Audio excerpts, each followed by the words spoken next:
Hello, everybody, and welcome to my living room. I'm ADA Mana Burst, and it wouldn't be a ADA Mana Burst stream without me forgetting to turn on my mic.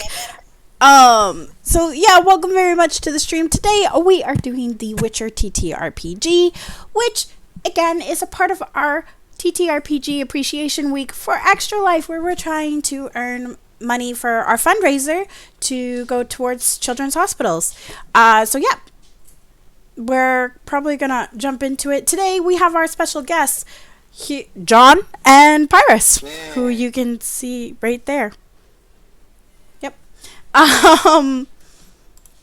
Alright, I'm gonna jump over to the live screen because we don't need to stay in the just chatting. Although usually I stay in the just chatting just so that way I can just chat with everybody. And hello to anybody who happens to be viewing this video later on YouTube. Don't worry, you guys will also be able to still donate, as I will be taking donations all the way until the end of the year. Alrighty, TTRPG time. Yeah. Normally, today's stream is a little quiet. I know we just started, but usually by the time we start, there's like a lot of people. Okay. Just gotta remember the pages that it's on because I have all these monsters.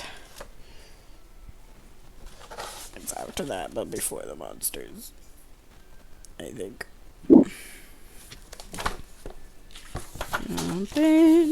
Jump. So, would our players like to introduce their characters? Oh dear lord. Dude, I don't even have a fucking name for my character. Oh yeah, Hold on a second. it doesn't.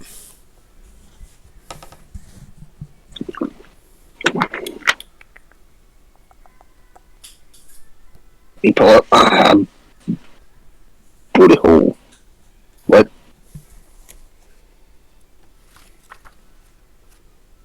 Ah.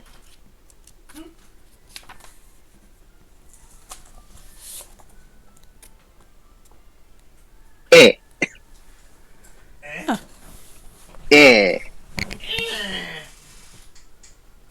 Yeah. For the record, people, this is a 4-character sheet, like 4-sheet character sheet. That's cursed as fuck. Mildly. One of them isn't even used unless you're doing a specific character. A mage or a witcher, yeah. No, it's just mages, isn't it?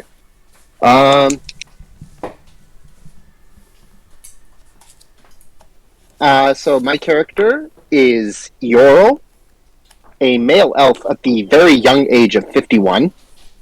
He is traveling through the world as a bard, and is looking for lore books on myths and fairy tales, particularly of elvish origin. Okay, Pyrus? My character is... let's call her Elora, I guess. Laura? Elora is a female elf, a woman at the less tender age of 105. And she is a wandering doctor that desires to help. Do we know what period? I know this is a silly question because I don't think there's that many time periods, but what time period we're playing this game in? During the war with Nilfgaard, I believe. Nilfgaard. Sorry, I was looking at Nilfgaardian. I believe it's either during the war or just after the war. Probably during the war. The war never really ends in the books. Yeah. Oh, yeah, so she's wandering where she can to try and help out, do some kind of war relief to whoever will accept elves. So we have 2 elves. This is gonna be fun. Alright. Oh boy. We'll get started. So this little one shot is called To All a Good Night, as you can see here on the screen. It's been a long, hard journey, but it's been well worth it. Anything to avoid the meat grinder at the Pontar, right? Nobody knows how long Vargan can hold out, but everybody knows it won't be long. Nothing stops the Nilfgaardian war machine. A few days of sneaking past Nilfgaardian patrols, maybe picking up a few deserters on the way, and you've landed in some small Ardirian town called Ashburg. It's a nice enough place, but people seem a bit on edge. Not so surprising. Nilfgaard just went through, and the streets still smell of blood and rotting corpses. Speaking of streets, you don't see any children here. Classic.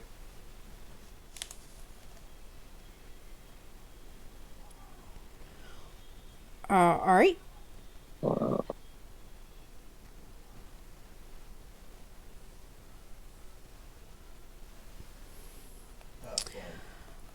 Yes. The smell of blood fades as you step in. Okay, yeah, so you guys are in town. I'm actually going to show you the town map so you can take a look at it. Whoa. There you go. So you guys are fresh in town. What's that? You're fresh in town. Go. Is this an empty fucking town? No, I can't hear Pyrus. he can't hear you. I can hear him though. Yes, that's right. I keep forgetting you're wearing your headset. So it's the town is a little. It seems on edge because Nilfgaard just went through, and the streets smell of blood and rotting corpses. However, you don't see any children on the streets. So there's no dead children? You don't see any dead or living children. Interesting. I can't read the map from here. That's great. I'd say grab the other chair and come closer, but That doesn't help my legs though.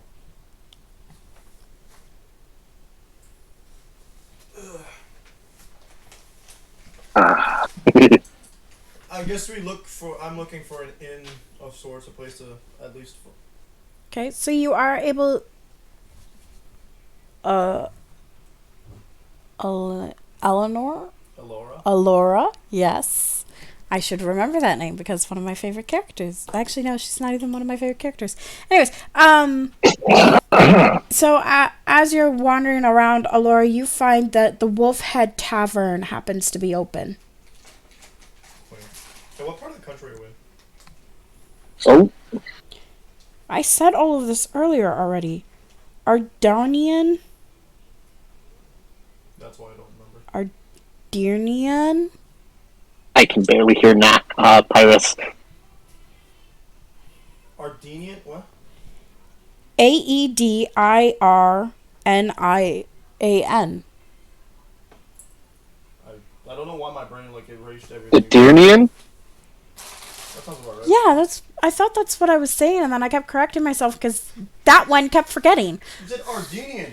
I said I started off with Ardanian, and then I started changing it because you were looking at me like you didn't recognize it. I don't recognize it. I still don't.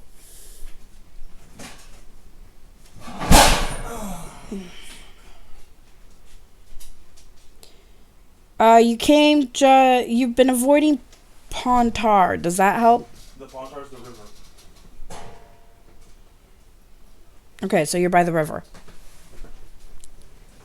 Well, you just came from there. As for where exactly it is in the country. Yeah, so I don't know where exactly in the country it is, but Middle, about south. okay.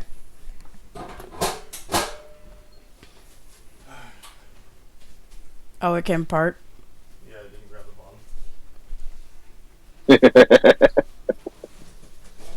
bottom. Yeah, Earl is also going to go to the tavern first.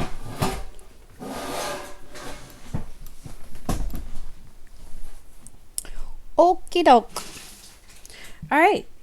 The smell of blood fades as you step into the Wolf Head Tavern, only to be replaced by the odor of the drunk, unwashed common folk of Ashburg. As you take a seat and gesture to the barkeep for some food and drink, you realize the people here look broken and scared, but not in a way you've come to expect from the terrors of Nilfgaard. Sure, you see the usual lack of fighting age men and discard national flags, but also that the same lack of children you saw when you entered the tavern. The few you do see are kept on a tight leash by their parents. After a minute, the barkeep who was arguing quietly with a townswoman comes to your table with a platter of bread and cheese and a bottle of dwarven spirits. As he sets it down, he nervously says, "You lot look tough. Meals on the house. And if you want to make some coin, meet me out back tonight. I swear the coin's good." I see. The next NPC can't not be called. Oh my gosh! Expect it next game too. We have been warned. We were warned yesterday. Liam likes the little homunculus. Yes.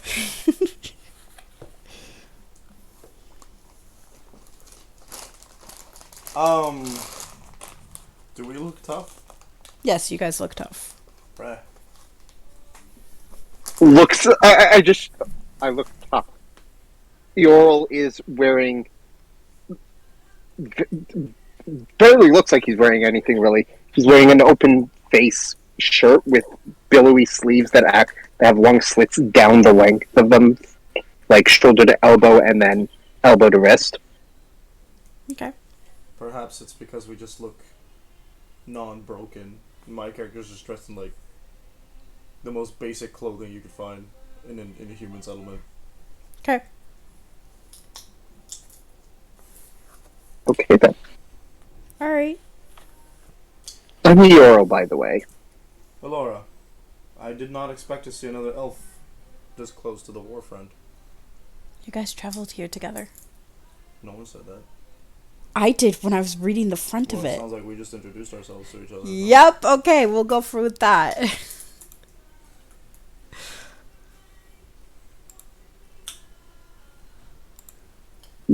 Same. He picks up and starts eating some of the cheese. Might as well. Didn't expect us to get free food either. Mm-hmm. So, to be clear, you guys came here with a small group of people and picked up some stragglers along the way, so that way you guys could avoid the war front. So. It doesn't mean we talk to each other until now. Yep, doesn't mean you talk to each other until now. I'm gonna look around the room, see why people look so bummed out. Okay.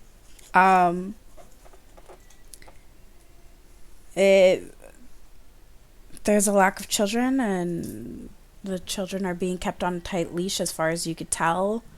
Like a literal leash? No, like the figurative one of how parents are when they're terrified for their child's lives. Okay. I had to check.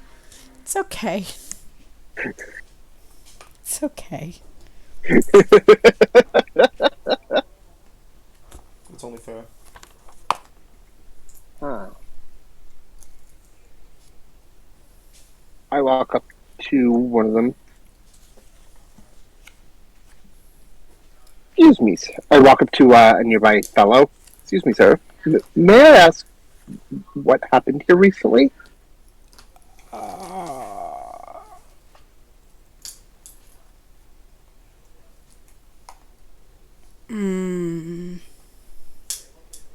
He sort of looks you up and down, kind of gives a look. Why should I talk to you? Friendly conversation? You're an elf. Oh boy, racism. Oh boy, it's part of the Witcher setting. Yep. Yes, I am. You're quite observant. They make no effort to hide it. Alrighty.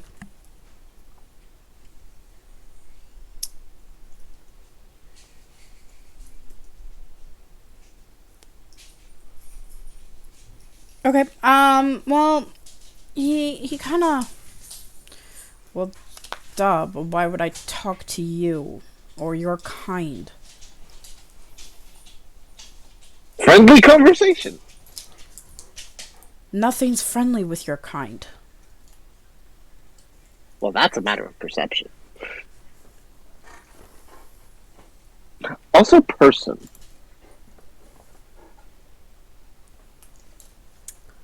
Guess that's one way to say it. And he goes back to his drink. From my table, I just heave a huge sigh of absolute tiredness from this conversation.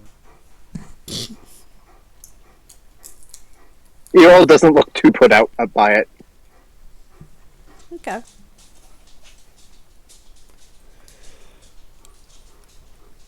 Is there anything else you guys would like to do? Finish my meal and go see what the man in the back wants. Okay, so you Basically. Okay. So the sun begins to set by the time that you go find him. And when you do go to find the barkeep, you notice that he's not alone. There are at least 5 other town folks with him, and he seems very frantic. Are you okay, good sir? Our town's in a horrible spot, or I wouldn't be begging help or travelers. Every night, more and more of our youngins go missing, and no one's doing nothing about it. Something's stalking our streets. The Lord's doubling the guard, but they ain't seen anything. And anyone who tries to fight it gets crushed. We're just peasants and dappers and such, but I can offer some coin and a valuable secret. I know a hidden passage into the Mahakams. Mahakams. Okay, my brain said Mahakams the first time around, and then I switched it.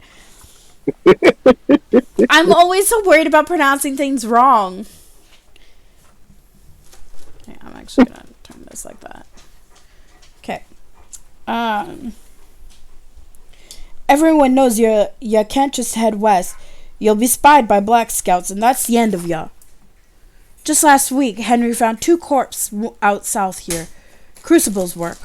Poured molten lead down their throats and left them.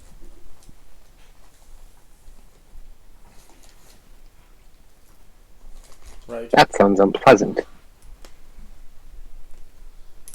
Aye. Not a particularly pleasant way to go, you're right. So will you help us? What makes you think we can help? Look mighty tough, and you managed to travel all the way here. The definition of tough is interesting to me.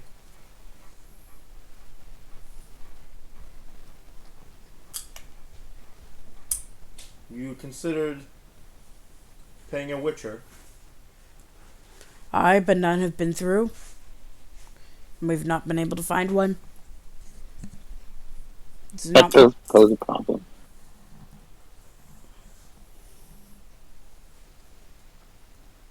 I'm up for it. Very well. I'm curious about this entrance to the Mahakam. Okay. As a result, he goes, "Oh, please come with me this way. Aye? We'll head to the morgue." And he Okay. brings you guys to the morgue. I pull my hood up. Okay. I don't have a hood.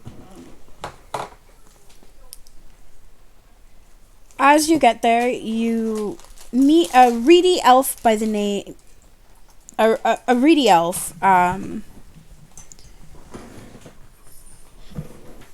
I don't have much on his description.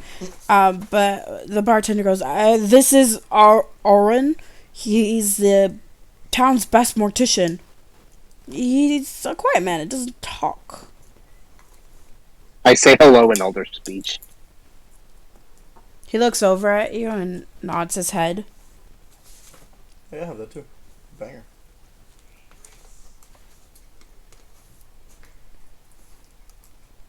He does seem wary of you guys, but he leads you guys down into his morgue. I ask him in Elder Speech if the humans can understand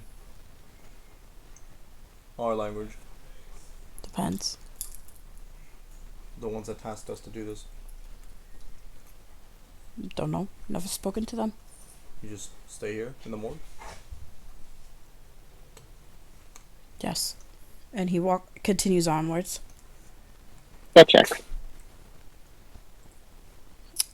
Could you guys make some awareness checks? Sure, how do we do that? D10 plus int plus awareness. Right? Yep. Awesome.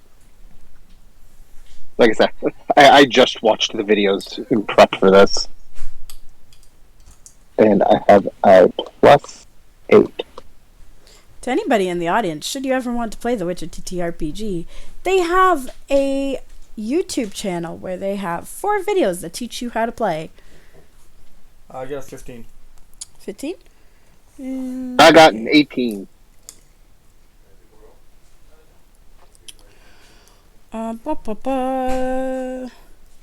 So you guys are able to... Ooh.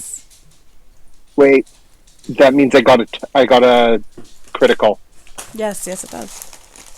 I have to roll another D10. Okay, 22 total. Okay, so you guys are able to find all 5 bodies very easily. And from there... Yeah. So from there, you guys notice that...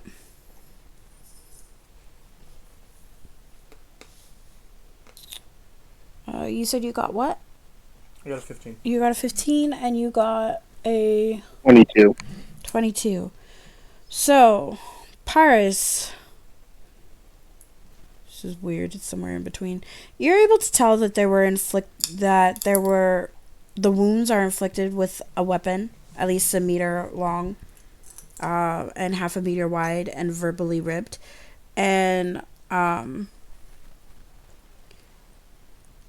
John, you're able to tell that there are a few bite marks on one of the corpses, which might have been an animal, but look unnervingly human.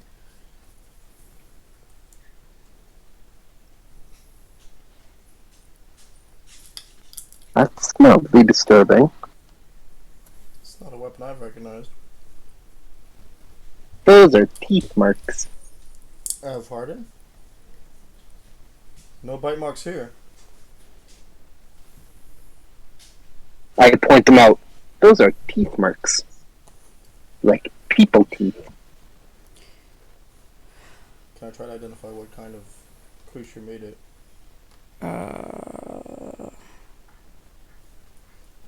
They look unnervingly human. Okay, Arin, after a bit, goes, all 5 bodies were found in their homes at sunrise. Their doors have been broken open, the victims beaten to death, and their children taken. The guards have yet to catch the criminal, though extra patrols have been posted. I could take you to the scene of the most recent crime if you wish. Sounds like a good idea. Also, we should say hi to these patrols so they don't see us walking around and think we're the ones doing it.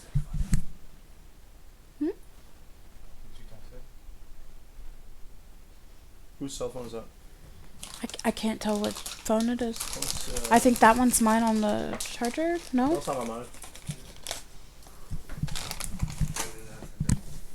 Okay. So you guys agreed to go? Yeah.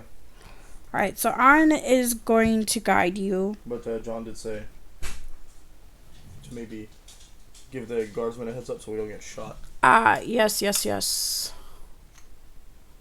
You sure you want to see the guards? Why not? I like being shot. It's not fun. Because I'm pretty sure the guards are Nilfgaardians. Oh, so we're on that side of the Pontar. Well, they just came through here and took over the place. No, that works to our advantage. If there are enough guardians, they're more likely to be tolerant of us. Mm. So he guides you to the closest group of patrolmen. Most of which are human.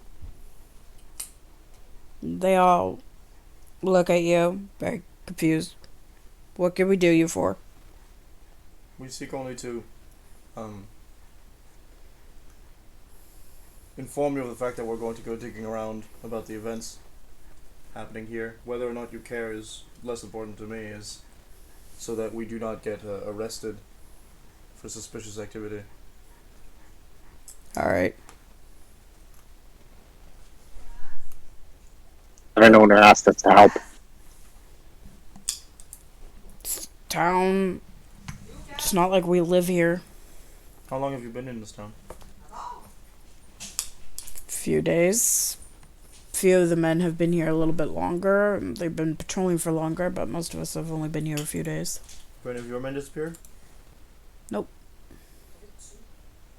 Hmm? Mm-hmm. Yeah.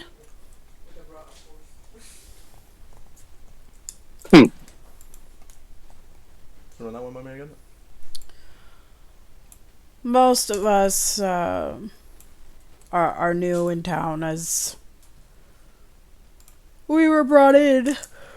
There's a few people who have been around town longer as patrolmen, but none of us really live here. There's only None a couple. Of you have disappeared? No. It's primarily homes of families. I see. And the children are the only ones that are going missing. So none of your men have been killed either? Nope. And to elaborate, this is not an accusatory statement. You haven't investigated about this at all? We have. What have you found? Not much. Really, not anything. We're struggling to find anything. Understandable. Where was the last attack? Aaron sort of goes, this way. Bye-bye. I'll just nod my head and leave. He nods his head back to you. Okay. So Aaron guides you to the outskirts of town, where you find a house with its door broken open. In fact, not only the door, but the door frame is cracked and forced outward, like something much larger than a human had to force its way inside. Interesting. Uh-huh. This is where the last attack was. If you don't mind, I'm gonna head back to my job. Sure. You say no one's... Thank you.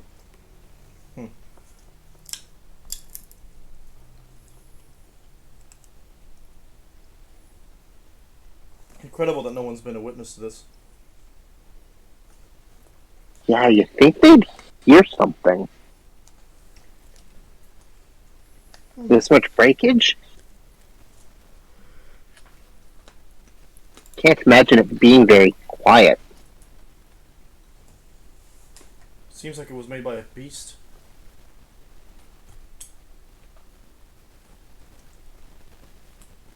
I want to take a closer look at the door frame. Okay. Any claw marks or...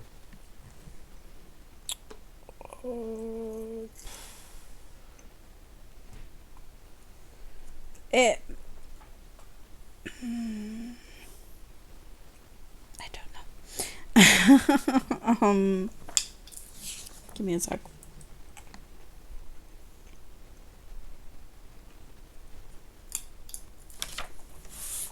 What do those look like in this game? I don't remember. Sorry, I gotta clarify what I'm looking at. Mm-hmm. Because I know what it is you guys are hunting, but you do not.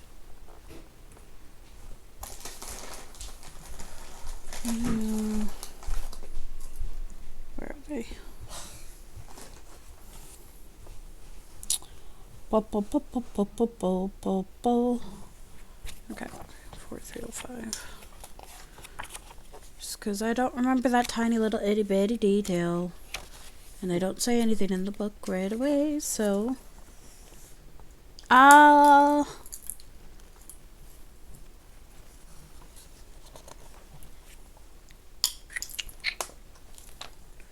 I would say no claw marks. Anything else distinctive? No, not really. Besides the crack in the door frame. Yeah, it's really just the crack of the door frame. Something large and something strong. I suppose we go in. Mm-hmm. Okay. So when you go inside, you do notice that the furniture inside is a mess. Furniture is scattered and broken, and I need you both to make an awareness check. This definitely wasn't quiet.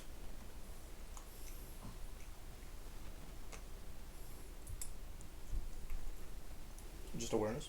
Yep. We add into that, right? Yes. 11. 11. I got another 18. And another 18. Wait, I got another crit. Yup. Okay, this one was 20. Alright. So, John, you are able to hear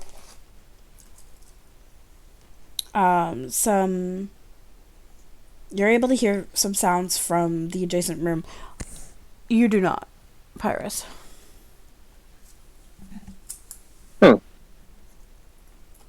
You hear that? No. I go over to the room and peer in. There are two bandits there rifling through drawers and stuffing their sacks with goods. That's not good. Do you have a weapon? What'd you say? Do you have a weapon? I try to say it quietly, though. Okay. In elder speech, just in case. Responding in kind, I have a scalpel, but I don't think that counts. All right. Okay.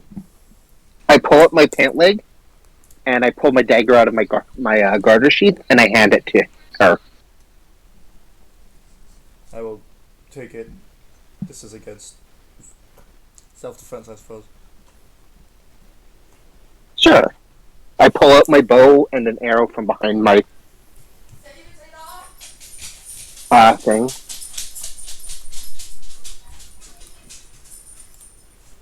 I draw it. Hey there, what you doing? The bandits immediately look startled, and they draw their weapons. Shove off! They yell. We earned this loot. Running. Oh, Jesus Christ! They yell. I'm reading the book like I'm reading the book. We earned this loot. Running off those plumbing midgets. They do look pretty clawed up. Sorry, running off the what? Huh? Plowing midgets. We don't care about the loot. None of you seem large enough to have damaged the door the same way we think. Can you make a charisma check, please? Hey, that's enough. Hey! That's one of my social skills, right? Mm-hmm. Oh, that's not bad, but it's not great. What main stat do I use for that? For 1 second. I know that one because I have charisma. It's empathy. 15. No, 14. 14? Yeah.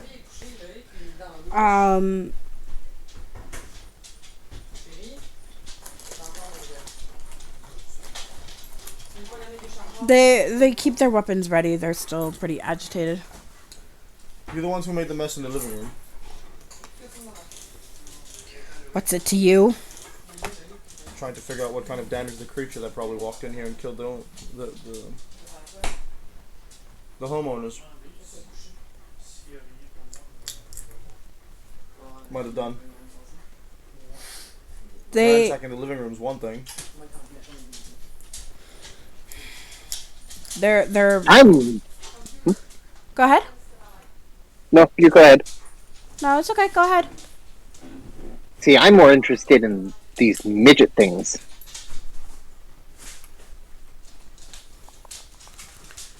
Could you also roll me a charisma check? Okay. So, from me,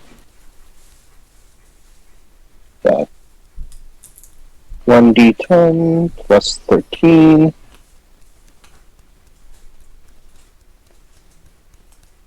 That's 19. So at your words, they begin to drop their weapons because, unfortunately, you weren't able to calm them. But their weapons seem to go away. They kind of look at one another and they go, "Came to rob the place. You know, Denons don't need their things, but those plowing, ugly midget things crawling around the place. Figured we'd run 'em off, but horrid thing bit off me finger, and Herman's nose. Seems like they were looking for something to eat. Ran them off good. They scampered for the hills." Just small people. Like children? I do have a dagger. You do have a dagger? Probably.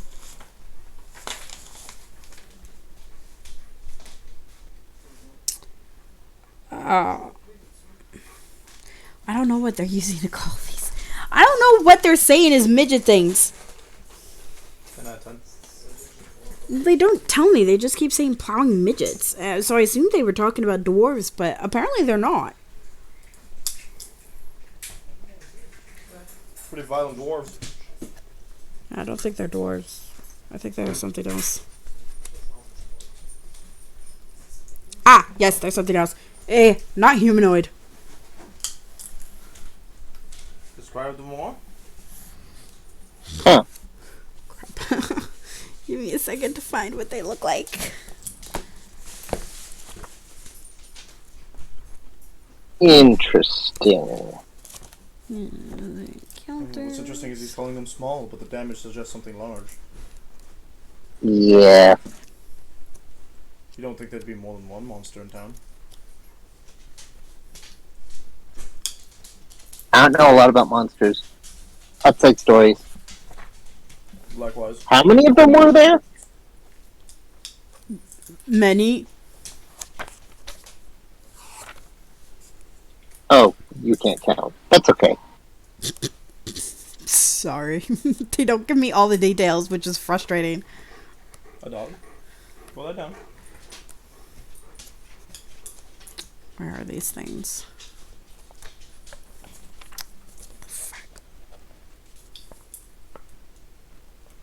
This is the bandit, Pindoodles in their school, right? Pardon? This bandit's name is Yes. Pebble. Yes, that is his name. And the other one is named Herman. Herman? Yes, he said bit off Herman's nose. That's true. Herman? Herman. 302, 303. Gregory James. Herman and A ball. Fibblethipedral Zinder split. I believe that's the pronunciation that we were given.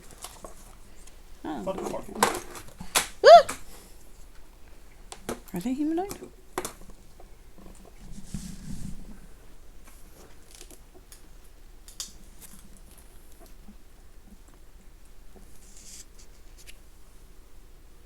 Oh, they are humanoid.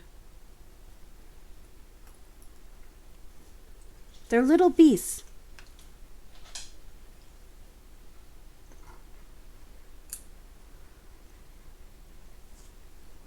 Oh, what? They're like little beasts, somewhat humanoid, but more like, I don't know, some big leg monster. They look like mini versions of it. Do I look like a witcher? Or a mage? Yeah, he's funny. No offense, but I believe a basic requirement for both of those jobs is the capacity to count. There were many of them, okay? Uh-huh. My finger got bit off and my friend's nose got bit off. You think it is easy?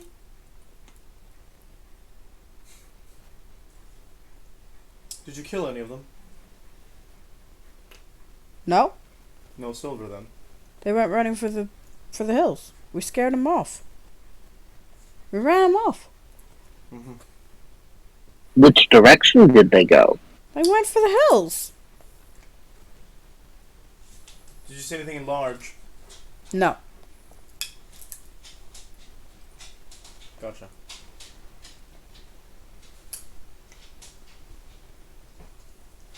Herman, who looks at you guys with an actual bloody nose, goes, so we could keep the stuff right.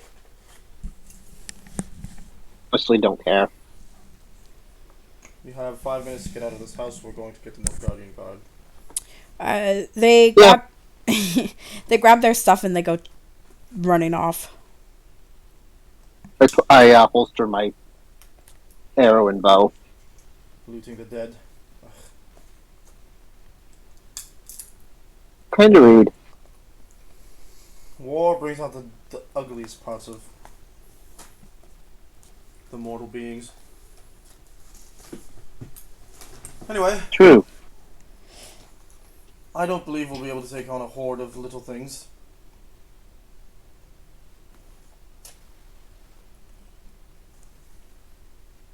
Oh, but we should probably at least see where they are before we tell anything. Yeah, right. Very well. Let's go investigate that. Do you want We go to the hills? Do you want to check around the house more? Yes. Okay, awareness check, please.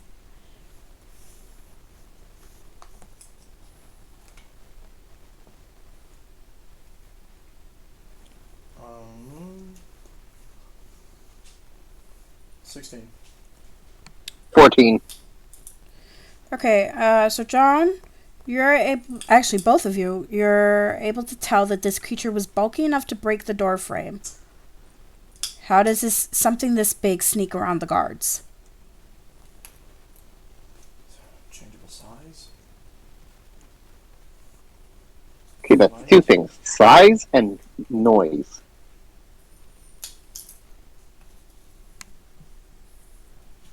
Something's not adding up. Agreed. Are there any tracks outside? Not that you can tell. Are there signs of the little things the guys were talking about? No. However, you do see that there are a couple of townsfolk walking around.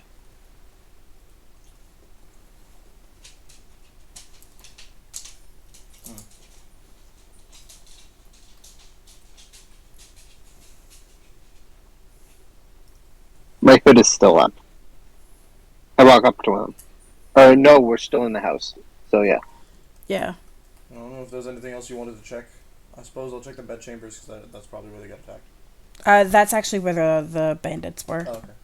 You guys entered through into the living room where you originally saw all the stuff, and you guys heard the noise coming from the bedchamber, which is where the bandits were. So then there's only 2 rooms in this house. There's Okay. no street. This particular house, yes. Okay, now let's go talk to the townsfolk then, I suppose. Maybe someone who was willing to talk to us might have heard something, seen something. I guess my hood's up. They might not see him enough right away. I'll go check. Alright. Alright. So you're able to find several people that are walking around. There's a couple of people who are headed back to her house that are all living in among where you are. Right. Hi. So you guys are like down here. Oh, yeah. I approached some of the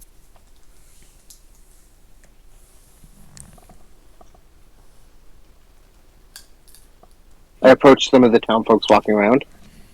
Hello. Uh, they seem kind of nervous. Hello? Hi. I just have a couple questions. First, if someone were to tell you they went for the hills, where would that be?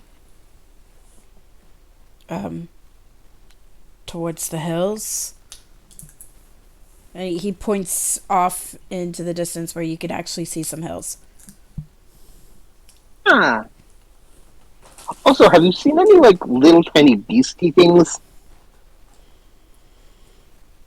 They don't seem willing to speak. You can either make a charisma check or an intimidation check to convince them to talk. Can I do a persuade? Actually, I think my charisma is higher than my persuasion, so... It's also specifically charisma or intimidation. Mm. Is there a persuasion? Yeah. Oh, okay.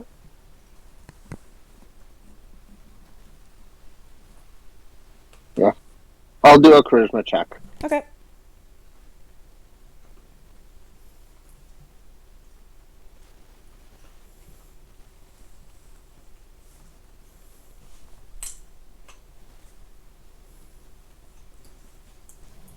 Yep. Another 19. Okay.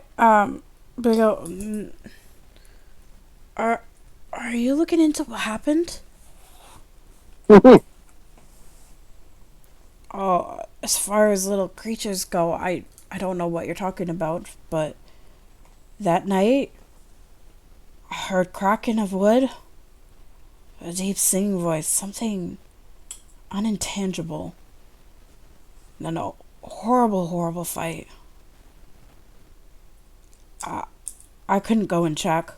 And the woman who happens to be standing next to the man goes, I did send my son to go to get the guards, but they didn't arrive until things had been over for some time.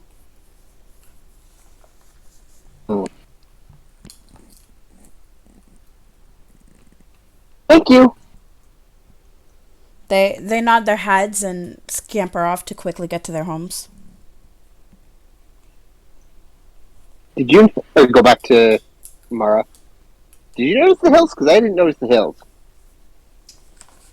I believe that was our next destination after we were done in town with our caravan. Oh, you asked if there was any signs of something outside? Yeah. Can you make a wilderness survival check for me?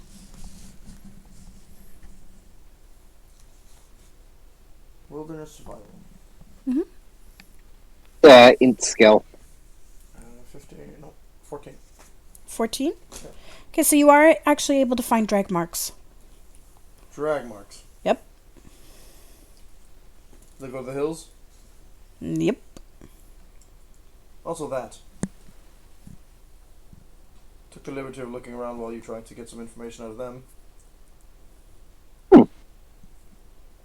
Anything interesting?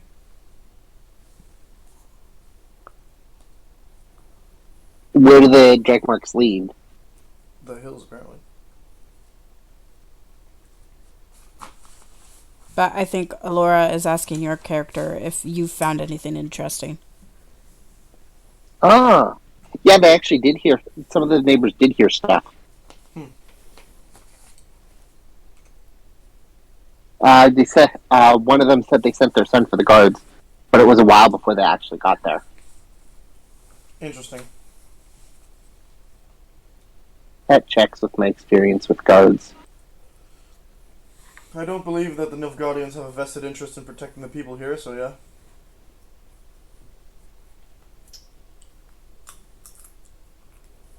So yeah, where do the drag marks lead off to? Towards the hills. To the hills? Mm-hmm. That was me to Alora. Yes, To the hills? I believe that we might want to stock up on information or silver.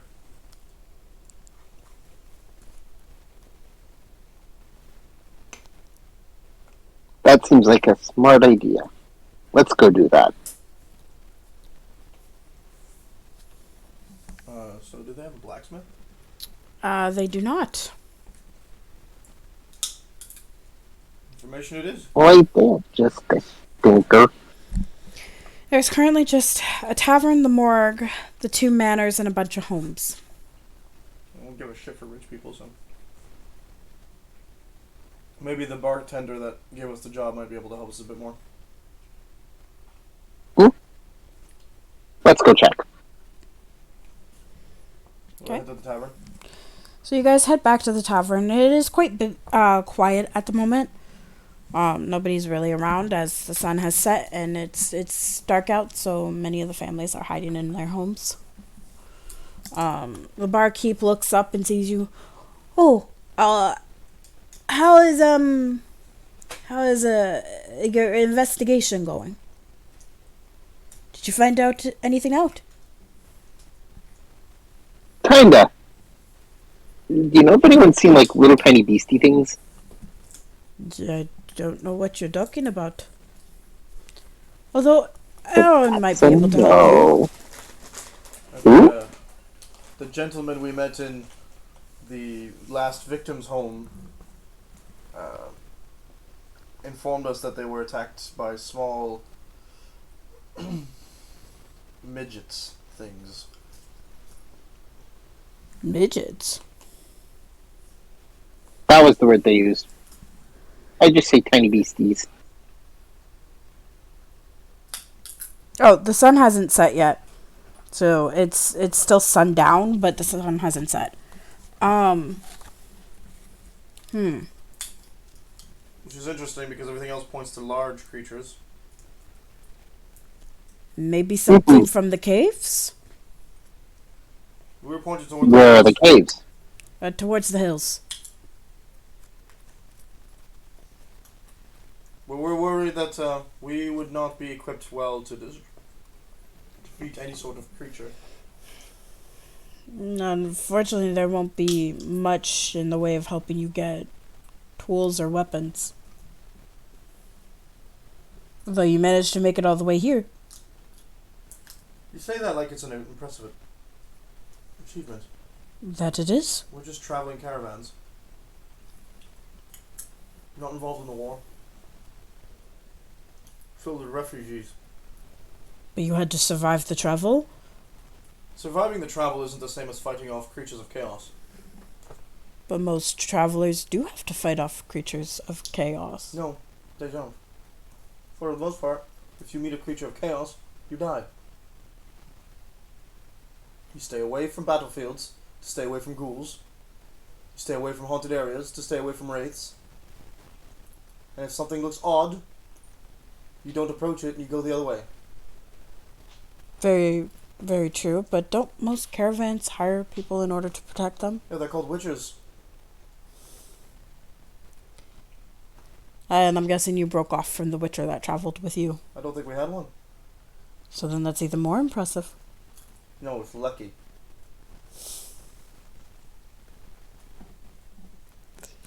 I'm not normally very lucky, so that's really weird. Our luck's gonna run out if we walk into a nest of creatures that we can't damage. You're not wrong. Yeah, I should have thought about your characters. Neither of you are equipped for fighting. Like, you can, but you can't. A lot of the character classes in this game are actually designed not around combat. Yeah. But they're all supposed to be able to have combat capabilities. I mean, we can. Like, I've got a weapon. I just didn't write it down because I wasn't going to use it. Well, and in the tutorials that they have online, they use a doctor and for everything. Yeah, you can fight with a doctor. I mean, a doctor knows how to use small weapons as part of the class, but... Yeah. The crossbows. Well, I gotta tell you, I would have made the trip, so I think you guys are pretty impressive. And we've managed to scrounge up 650 crowns for y'all. If you can deal with this problem, or at least let us know what it is. She said something about silver. And not much silver here unless you go to Lady Shieldbuzz or Lord Norox. Are they invested in this? Have they lost any children? Not that I'm aware of. Hmm. Very well. It'll be the last stop before we go to the hills, I suppose. Yep. Thank you. Someone who might be able to help would be our mortician. He might have a couple of tools down in the morgue. That's your. Ooh. Okay, let's go there first.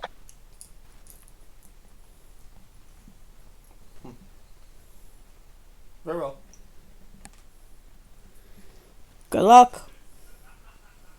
And don't fuck it up. Thank you, RuPaul. I'm gonna sashay away into the morgue. Sorry, every time I hear good luck, my brain instantly goes to the rest of the phrase. Good luck. And don't fuck it up. Okay, so you guys head back to the morgue where Aaron is covering the bodies. And he looks up at you and nods his head. Hi. Oh, sorry. You got any silver? Only my tools. Well, and even then, my tools are more steel than silver. I do have one silver coin, but I was saving it for a rainy day. Coin doesn't have a blade. You can keep it. Well, I have a steel blade. A dagger, if you will. No, we both got those.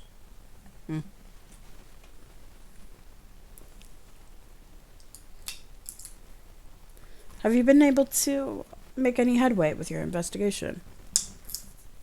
I believe you have monsters living in the caverns nearby. I believe personally that your town barkeep's a moron. That he is. He's a nice moron. Yes, he's one of the only people in town who's willing to talk to us, but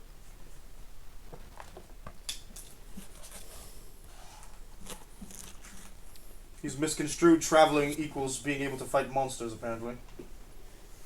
Any travelers who come through here typically can fight. We haven't needed anybody in quite some time.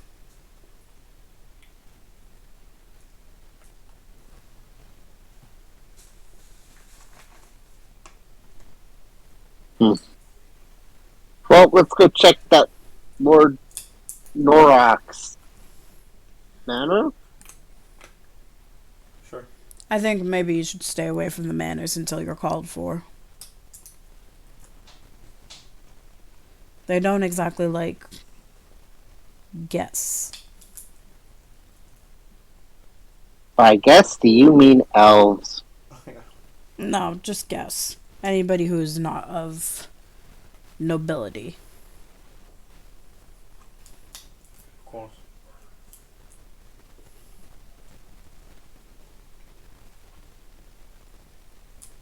I come from a family of engineers.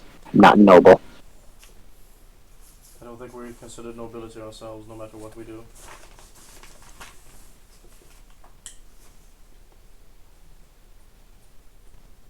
Oh well, to the caves. To the cave, she says half-heartedly. Okay. So you guys follow the dragon marks.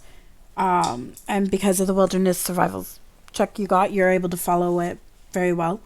And at the end of the drag marks, you come across, like, you're hidden behind a bunch of bushes, but you do come across four creatures that are known as Nikars. They're fighting over... They're known as Neckers. Neckers? Okay, they're fighting over the corpse of a woman. They are known as Neckers because look at their necks. Is that a creature of chaos? The corpse show... Oh, by the way, they're also very... It's also obvious that the Necker has wounds. It has wings? Wounds. Wounds, okay. Like, oh, shit. Yes, I think that counts as a creature of chaos. think a witch would be able to dispatch them very easily, but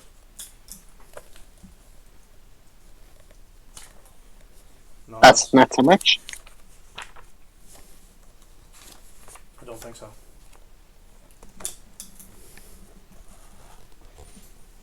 They're generally supposed to be, to my knowledge. Actually, can I? You have knowledge checks on these? There's a beast lord skill. Oh, that was monster lore, yeah. There's also a beast lord skill. Yeah, there's monster lore. You could go ahead and roll the check. I'll just come up with the DC myself. Oh, there it is. There's DC. The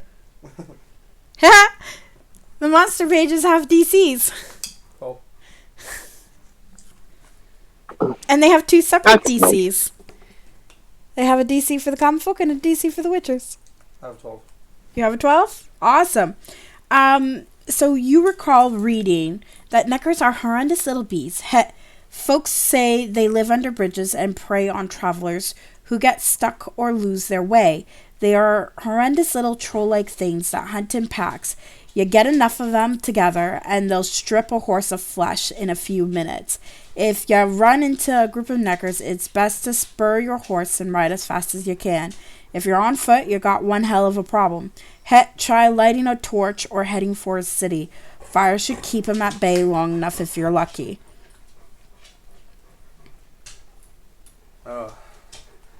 Rudolph Casimir. There's 4? Yes. That's it? Yes. No, is there hints of any others? No. There is literally only 4. That's good. Equal to the number of players plus 2. We're lucky there's not a huge amount of them, but these things are nasty. If they're left to their own devices, they'll probably empty out that village in no time squat.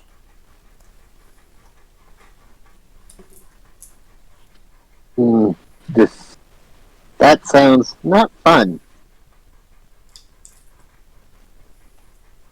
I'm still worried. These are tiny. They're not big enough to make that kind of damage.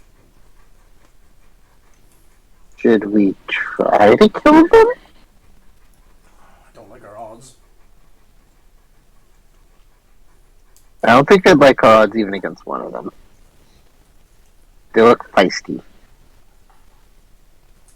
If I remember correctly, they have like sharp claws and really like nasty teeth. Yeah, I think so. I don't know if they designed them off the ones we see in the games or not. Yeah, they do. That's a bad picture though. The shading's awful. Yeah, it is. Yeah.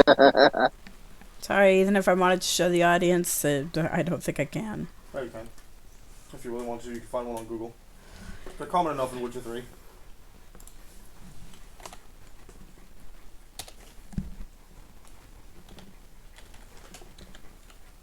I pull out my bow and an arrow and just notch it. Okay. Jesus Christ. Yeah, they're fucking little nasty bitches. Jesus Christ. They look so much nastier than in this book.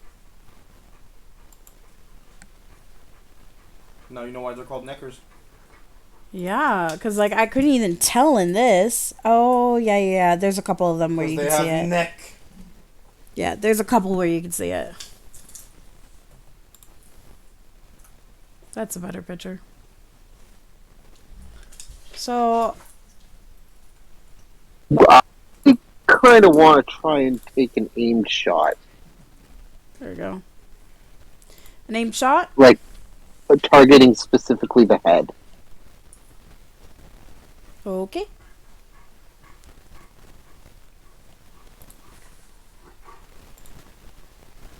So I have to roll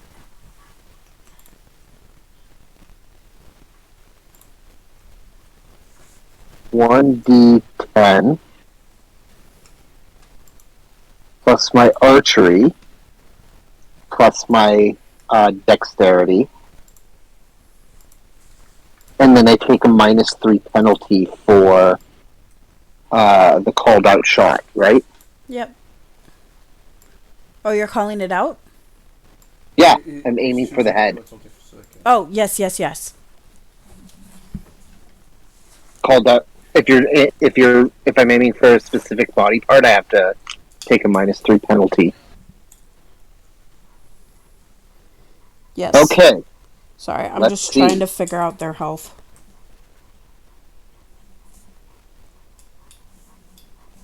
I don't remember how to do this.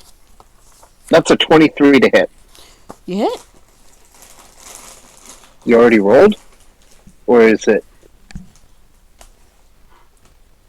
Oh, right. They have to roll. It's not D&D. It's not Yes, D&D. yes, yes, yes, yes, yes, yes. I saw their armor and I went, oh, that, like, anything will hit. But yes, you have a point. I am trying to remember how to do their health and set up everything else. But you know what? I'll just go initiative tracker. When in doubt, pen and paper. Add pretty. Excuse me. Custom events.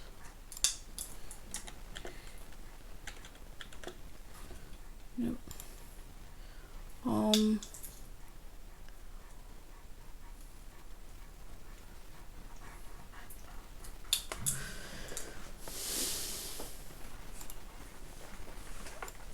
I'll add you, Laura. And then I need to add in the neckers.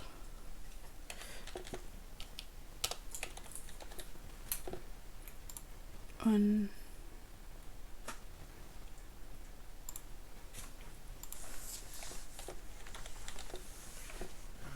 Two. I think this is how I add in monsters here. Doesn't look like they have stats though. No, it doesn't. Pen and paper. Four? Okay.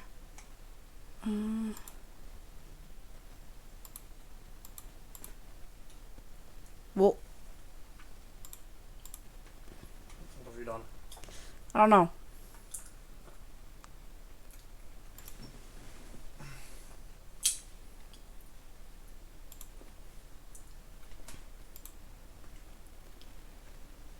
Okay, so maybe not this.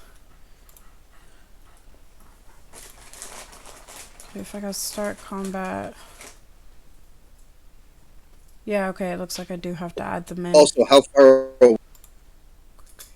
What? System doesn't have any premium. Why do they have the systems in here but don't put it in any of the monsters? Because this thing was in beta and they decided to shut it down. Okay. Okay, I'm gonna stop the combat just so that way I can pick it. Alrighty, I guess I gotta do it separately. How do I do this again? As intelligent as some humans.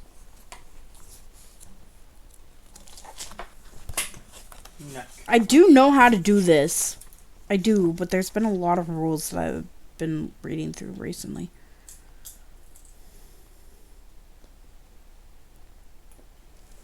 Okay, I believe you. What do you mean, okay, I believe you? It's true. Okay, I believe you. You know I have watched those videos over and over and over. I do know how to play this game. Yes. I thought I believed you. Yes, but you're doing Next that. would be Okay, the- I believe you. As in, no, I don't believe you. No, every time they say it in the video, they do believe him. Okay. I believe you. 148. I guess that's the closest I'm gonna get to it. Okay. I'm just trying to remember how to do their health. Because a lot of it I remember, but some of it I don't remember. Okay. Does it not just state what their health is? No. Their HP? No. I have vulnerabilities, abilities, skills, loot, weapons, height, weight, environment, intelligence, organization, their stats, threat, bounty, armor. Would the HP not be in their stats? Oh, there it is. Bruh. Hey, duh. I looked at it like 12 times. I didn't register HP. I was looking for health. Okay, and then if I recall, because you're attacking, I have to roll... 4 defense actions. Yes. That'd be the... But yeah, I need to know how far away we are from them. Say about 30, maybe 40 feet. You're not that far. Maybe, actually... This game uses metric. We're gonna do 20. This game uses metric. Right. Metric. What's... 1 meter is approximately equal to 3 feet. Oh, God. Math. So Math 20 conversion! 20 meters would be about 60 feet. Okay, let's say they're about 10 meters away. Okay. Then yes, my roll is 23. Okay, your roll is 23. And I need to roll the d10 plus that. D10 plus Dex plus Dodge Escape, I believe. Yeah. If you're doing a basic dodge action.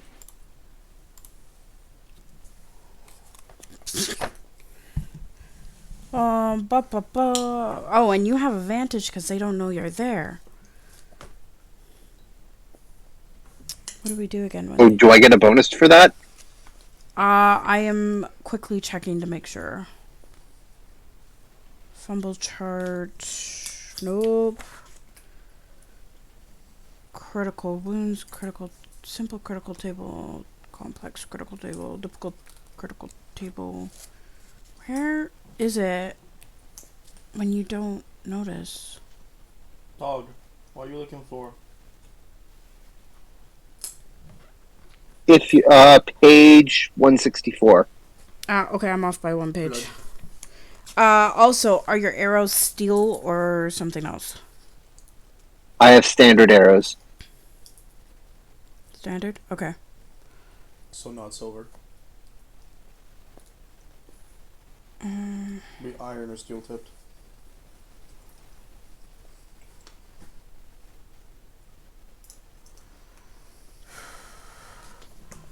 Environmental awareness. When defending against attacks, there are many options for getting stopped or killing them otherwise. Okay, so it doesn't say anything about them not noticing you. But I don't think I should be doing a dodge because they don't know that you're there. Oh, then I just use the straight AC then, or the straight DC, Okay, that's... as if they didn't take as if they aren't taking an action. Yeah, they're not taking an action, so it would just be their armor, which is 0.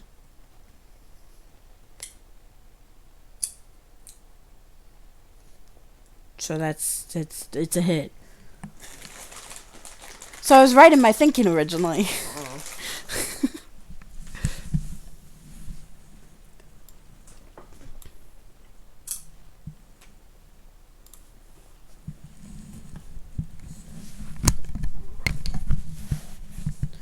Target DC.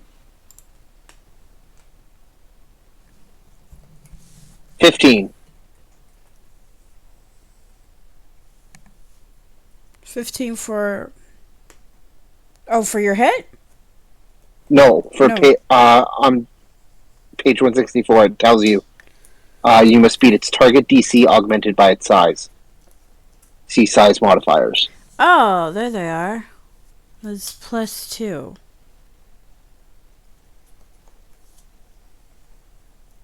So their size would be a +2 modifier. Yeah. So my DC was 17. I beat that. Okay. Yeah, you beat it. So thank you for I understanding the roll. rules better.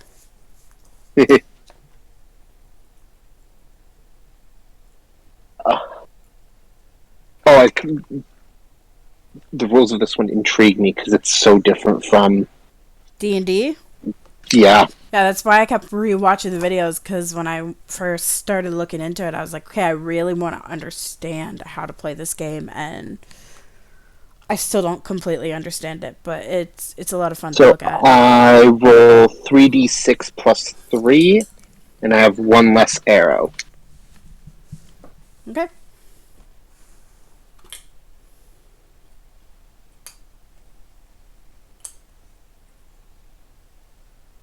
So 13 damage. That. Oh. So that's reduced by any stopping power they have. I don't think they have any. On their head. No. Okay. And then, because I targeted the head, the damage now gets multiplied by 3. Go ahead. So it's 39 damage. Yeah, it's dead. Jesus Christ. Right through the head, it falls. Okay. It is dead. It falls to the ground with an arrow through its head. At this, they obviously notice you guys.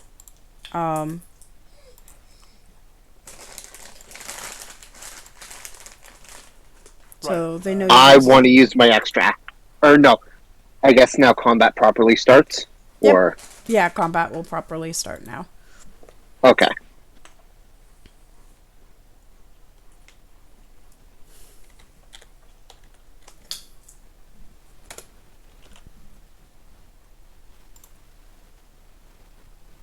Sorry, I'm just making sure that I can keep track of all of my creatures. Yep. And their health.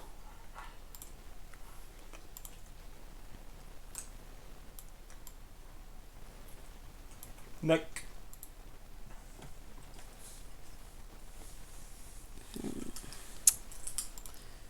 This program really does not like this.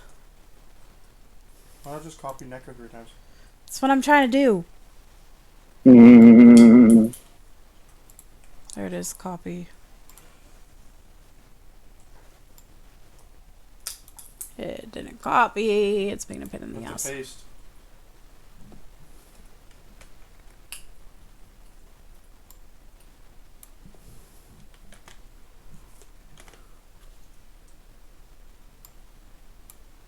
There we go. Should have just made it all into one thing. That one I don't need. Alrighty. So now we are gonna go properly start combat. Unless, of course, you also want to take a surprise. I don't have any ranged weapons. Okay. So they now properly know you are there.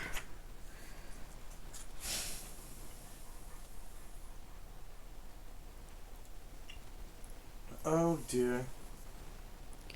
So you guys will need to roll your initiatives.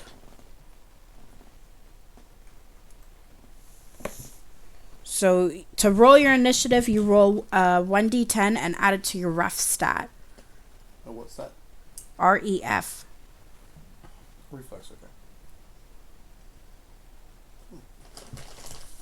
I got a 10 on the dice. 1d10 plus 8. That's a -5, huh?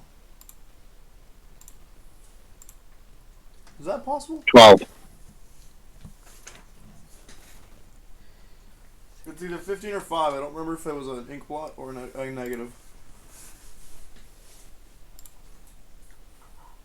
what? Your ref?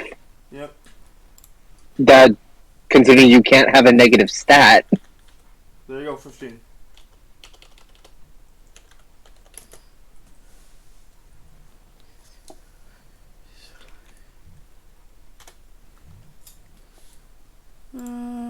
Sorry, I'm just making sure to get everything written down. So, That's a 12.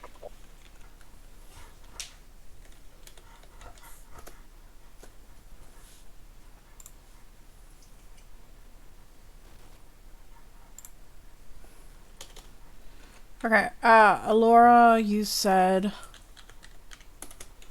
what? 15. 15? Yep. And Lori, you said 12. Sorry if I'm getting your name wrong. Laurel. Okay.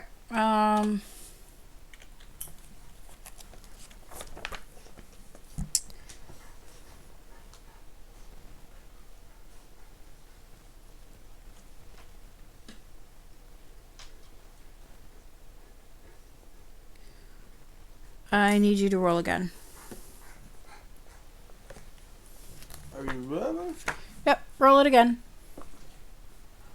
6. Okay.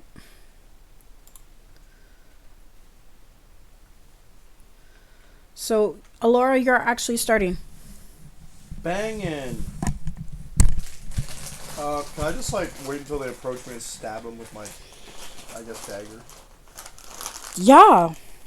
Yeah, you want to wait? Yeah. I want to do exactly that. You get ambushes. You gain bonuses against enemies by sneaking up on them. You must be the one to instigate combat.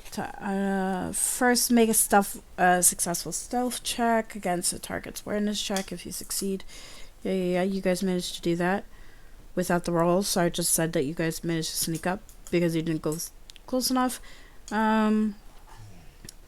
This bonus lasts for the first round of combat. If one of your targets notice you but doesn't have a time to alert the others, you still get the bonus against those who aren't aware. After you make your ambush attack, everyone in the area makes an initiative roll, and initiative continues from there. Your first attack. Okay. Yes, so your roll, John, would have been lethal. It was. Yeah. And Well, yeah, because I exceeded the DC by... No, I only exceeded it by 6. yes, but because So they what- were unaware, it fell under it as well. From what I'm understanding. Critical strikes, I believe, are 7 or more. I Except could be wrong. it's not a critical. See, critical and lethal are separate. Oh. That's the thing, is that they are technically separate things. Like, you could have a critical non-lethal attack, Yes. but yours was lethal partly because, like, you guys are also covered, so you're using cover right now. So their vision isn't very good of you. So you said you're wanting to... Okay, so the actions you have available are combat, initiate verbal combat, cast magic, use a skill to do something, run, pick up or draw an item or weapon, actively dodge, aim, or take a recovery action. And basically that's just to catch your breath, is that last one. I'll take the dodge then so that I don't get attacked.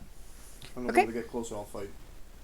Alright, so by taking your turn to actively dodge, you impose a -2 penalty on anyone who tries to strike you in a melee range for that round. Also, you don't have... if you get attacked multiple times in that time, you don't have to reduce your stamina Yes. Alright. for defense actions beyond the first one. Cool. So you have free defense actions for until your next turn. Ladies and gentlemen, this is how our parties usually work, is that John is our rules master. Rules lawyer. He knows the rules better than me. Whenever I DM, I go to you guys for the rules because you guys know them better than me, and I always forget them. Mm. I like Alrighty. how games work.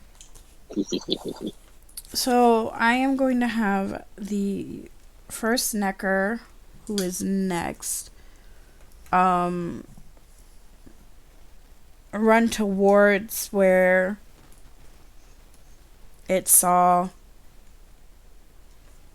Run towards the no, actually, no, it doesn't really know where you are because you're covered by bushes. Which I will treat like a large tree.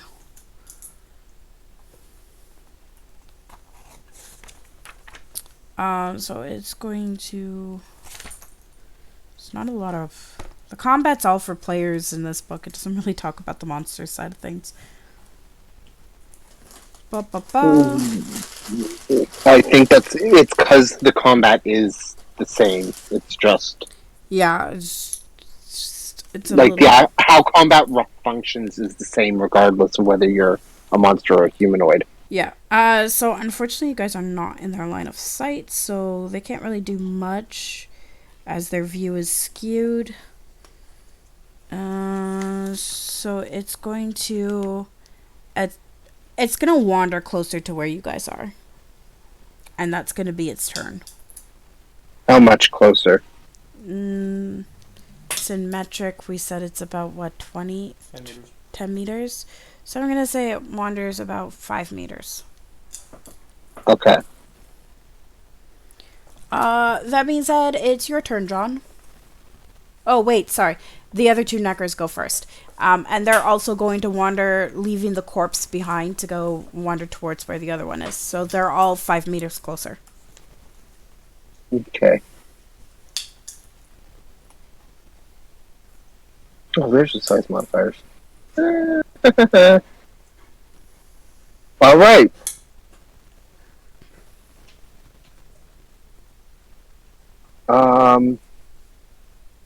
I'm going to attack another one. I'm not going to.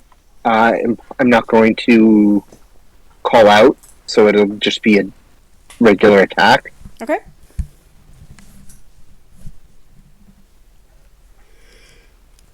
Rolling.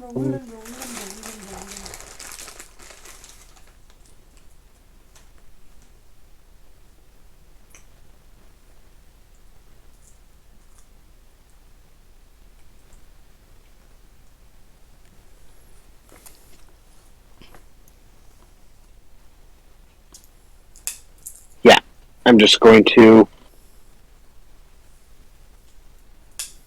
Yeah. So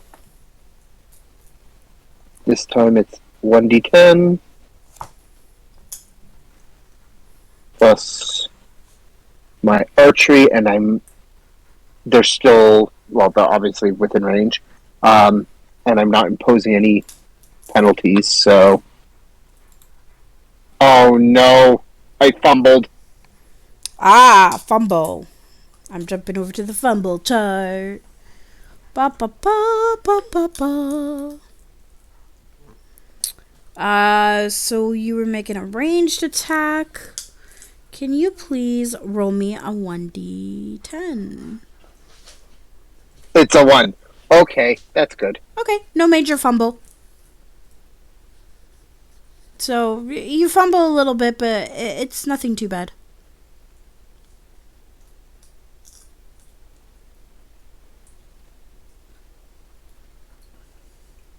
Which is very good, because one of these is you strike your allies in a ricochet. Alrighty. So, my roll is an 18. Okay. Because the D10 roll gets. Oh, I have to still do that roll because that was for the fumble. Yes, it was. So, yeah, I roll a 15 to hit. Okay, and they rolled 8 plus 5 plus 6. 19. So they rolled a 19. So I missed. Yeah.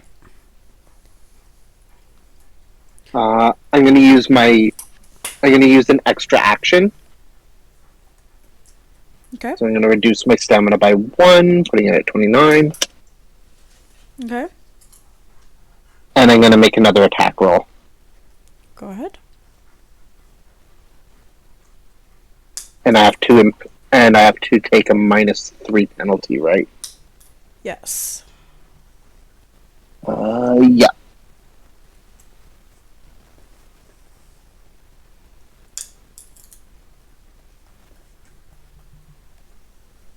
So this is 21 to hit. Nice. I have to -2 arrows. It's 18. 18. So you hit.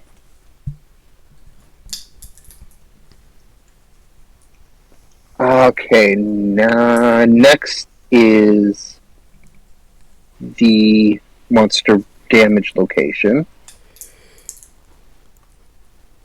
Oh, that's...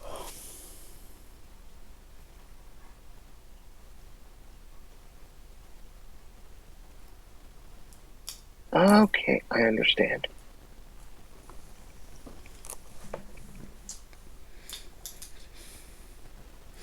I'm going to read this part again.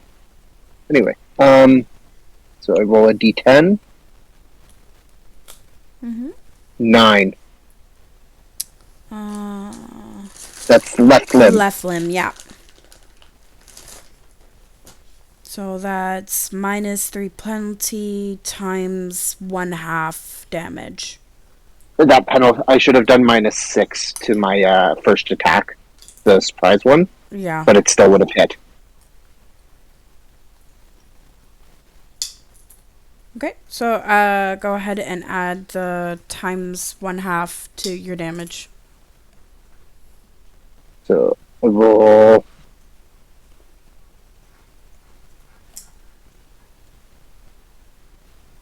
And it rounds down because it's in favor of defender. So that's 7 damage. That's with the added. Okay. Necro A, B, or C?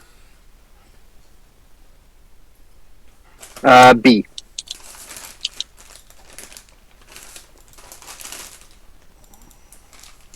Okay, 7 damage. I think the system officially counts as crunchy.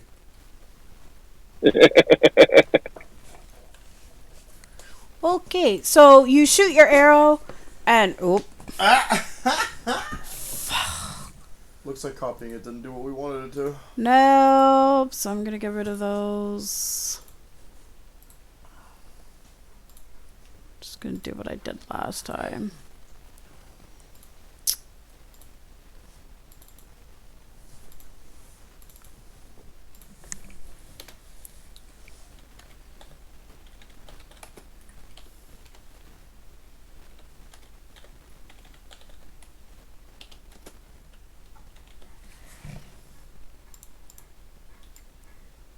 Okay. Alrighty. So yeah, you manage to you shoot your arrow and it goes and right through its left limb. I'm gonna say its arm. It now has an arrow stuck inside it, and it's bleeding down. That with that, we are going to take a very quick break. So we'll be right back. Give it like 5 minutes. Okay.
Yep. Alrighty. Welcome back, everybody. We're going to continue off the top of the round of this combat, which means, Laura, you are next. Oh shit, I left my character sheet all the way over there. Yeah, well, Mike-wise, you're also supposed to be over here, so. No, I think John can hear me now. I don't know. He didn't respond. Did he Alright. say something? Leg-wise, I have to be over here because I can't sit in that chair right now. Let's see here. I'm going to see if I can stab the closest motherfucker, but I don't have the weapon stats written down, so I don't know how that works. What's the weapon? Dagger. Dagger. Oh, I have that written down on my sheet. Banger. Because I also have a dagger. Yep. Okay, so for dagger, you're going to use the small blades skill. Yeah, I have that, so... So your roll to hit would be reflex plus small blades plus 1d10. Oh, hey, somebody followed me yesterday. So that's... I got a 10. So you're going to roll your d10 to determine... roll the d10 to determine if, what the base roll is, and then you add your stats and penalties from there. So it's a 21. I think it counts as a crit because it's a 10 on the d10. That means you roll the d10 again. Cool. I got a 9 on the second d10, so that'd be 20. 20? Yeah. Okay, so that's versus... That's 19 plus your reflex plus your small blade skill. So no, it's actually 30. Yeah, I don't think anything I do will help because the natural dodge is at 19. Yes, but this would be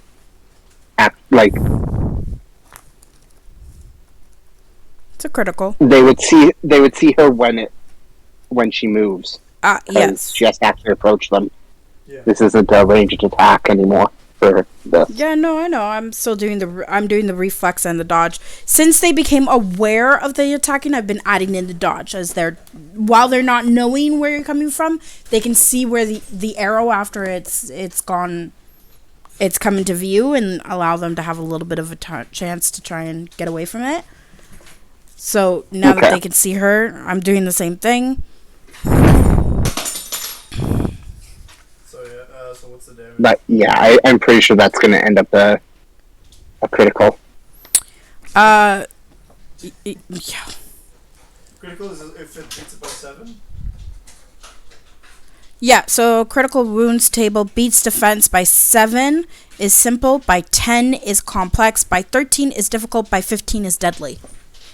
Well, it looks like I beat it by 11. By 11, so that means it's complex. So we have the complex critical table, which requires you to roll a d12, it looks like. No, It says roll 2 to 3, 4 to 5, 6 to 8, 9 to 10, 11, 12. that would be 2d6. Okay, so 2d6. Yeah, but a d12 could work for that as well. 5. There's no 1. Oh. 5 means that you created a fracture arm. So you fractured the arm of the creature.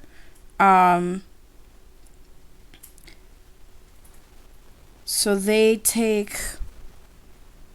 Oh, wait. I think this is for you guys. It's the same thing. Yeah, so you take so the creature takes a -3 to actions with that arm. Yep, and then they have stabilized and treated. So you fractured its arm, and you get a bonus of 5 damage. Okay, and what damage do I roll? First, he needs to roll a d10 for the monster damage location. 2? 2 means torso. Banger. So it's a ×1 modifier. So it's the damage roll you're going to use is 1d6 plus your body. Oh. Give me one moment. I need to check that. Yeah, I'm looking through the rules as well.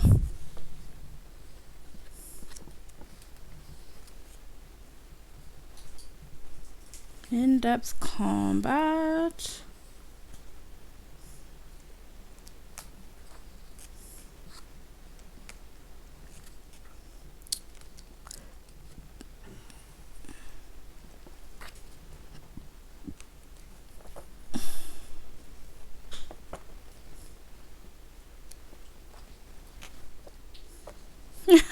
I just realized that the videos are actually written here as examples. Shows attack, Yeah. dex, archery plus d10. Dex, dodge, escape plus 1d10. Oh, it's not reflex, it's dex for dodging.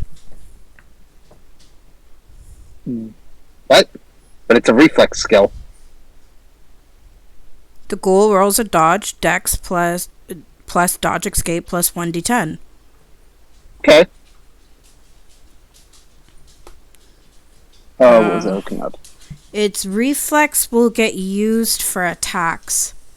Sometimes. Not all the time, but sometimes. Specifically with swords and daggers and whatnot. Yeah.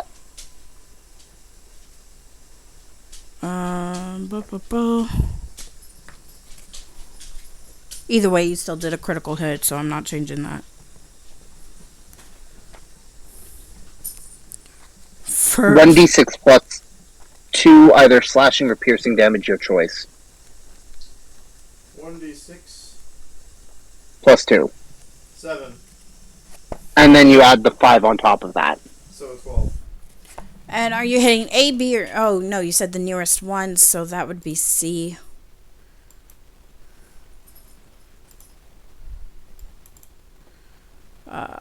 So that is... How much? Is a total of 12 damage? Yep. So, yeah, it's pretty damn hurt. But it's not dead. Is there? It's really bloody. So that makes it Necker A's turn, I believe. No, Necker C, the one you just attacked. Alrighty, so because you're within range, it's gonna use its claws. Which requires it to do... For the attack, it'll be using... I believe it's supposed to be reflex for them. Yeah, reflex.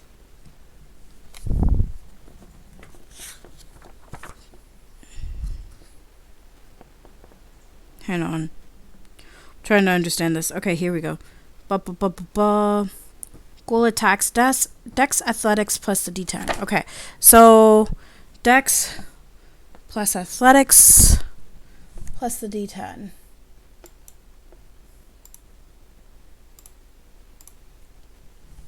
So that's 7 plus 7, that's 14 plus another 7.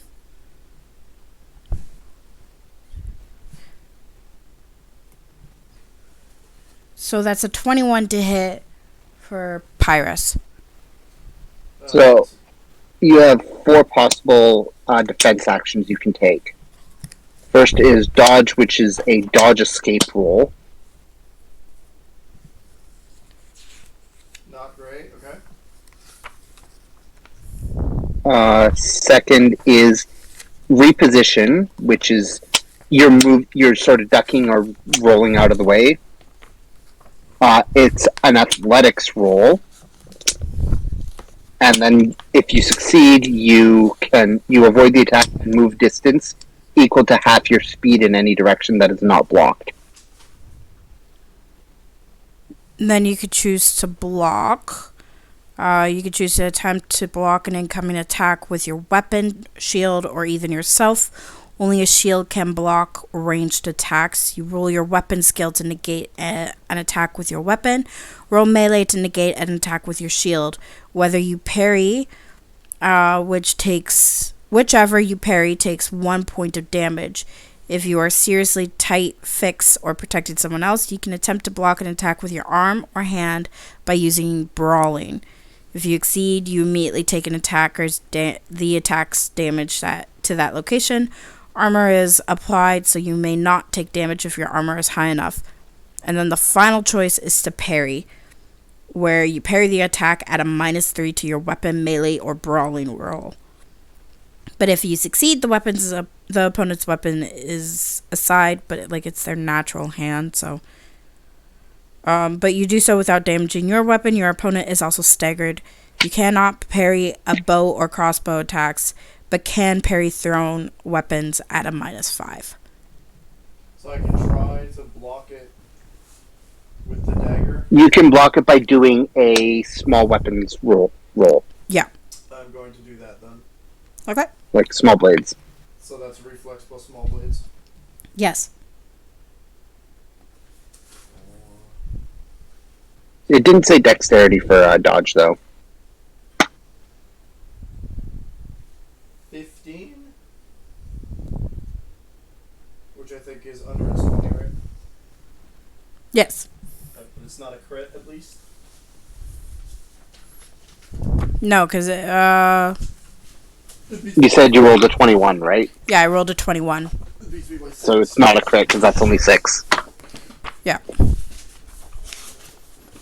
Alrighty. So it still, yeah. So it still hits, which means it's a 2d6.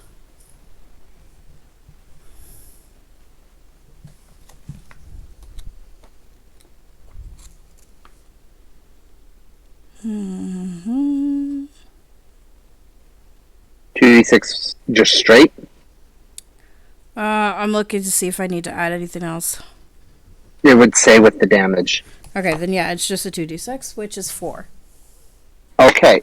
Pyrrhus. Yep. Do you have... where is it hitting? That's the next thing. Yeah. That's roll a d10. No, I don't have armor to answer that question.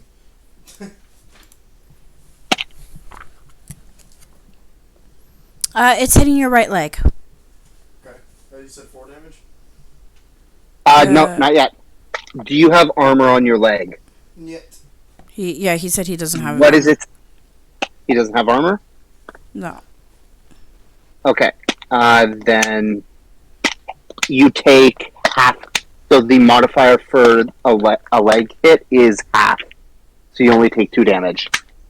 Oh, cool. Ow, though. Yeah, because it's penalty -2, but the damage is times 1/2. Okay, so it's divided by... Okay, gotcha. That -2, that column that one's in, is if you're doing a targeted attack, that's the modifier you're supposed to take to the hit. Like, to the roll.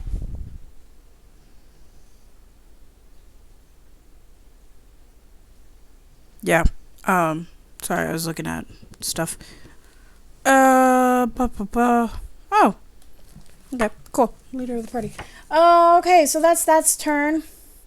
Which, because all the neckers rolled one after another,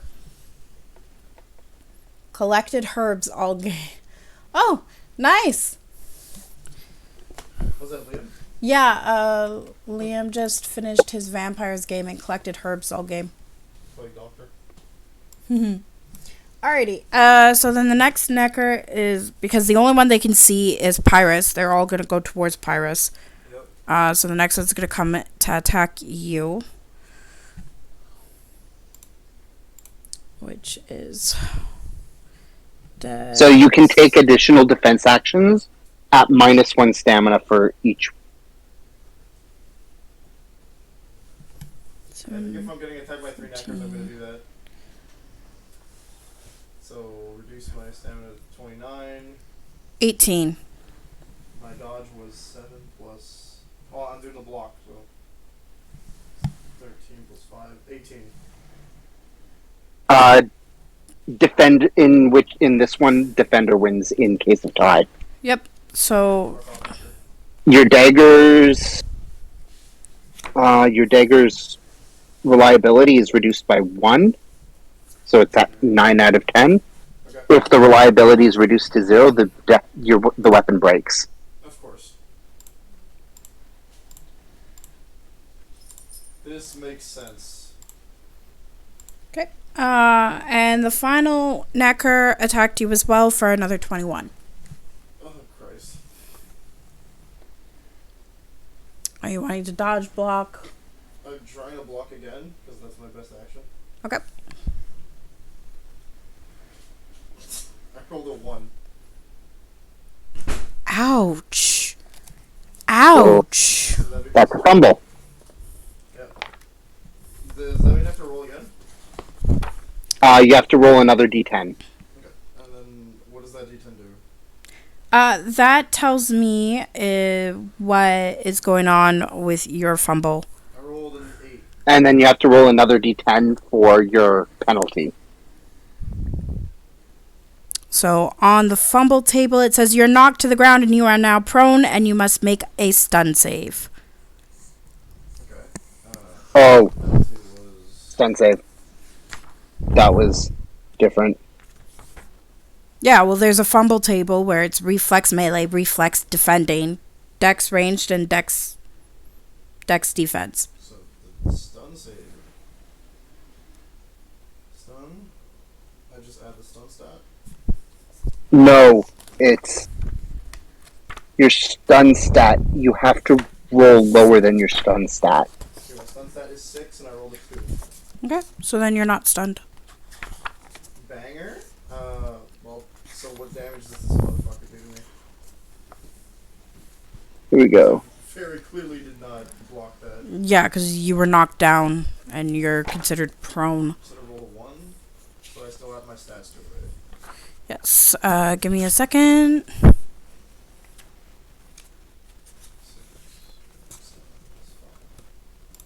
it's 12. 4, so it's aiming for your torso. And because it was such a big thing, I have to do... You think it's just a regular crit, right? Because it beats me by 9? You rolled a 1? Yeah. He has to roll a d10 again. Okay. Okay, let's roll that. The 9 on that d10. Okay, so it's your dex, or no? Yeah, your dex plus your small blades. Or it's your small blades skill check. So you don't add the 1. You minus 9 from your reflex plus small blades. That's what I was trying to say.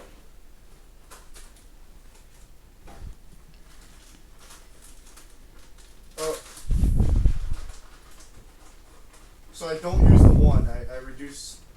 Fuck. That's nice. So I'm rolling another 1.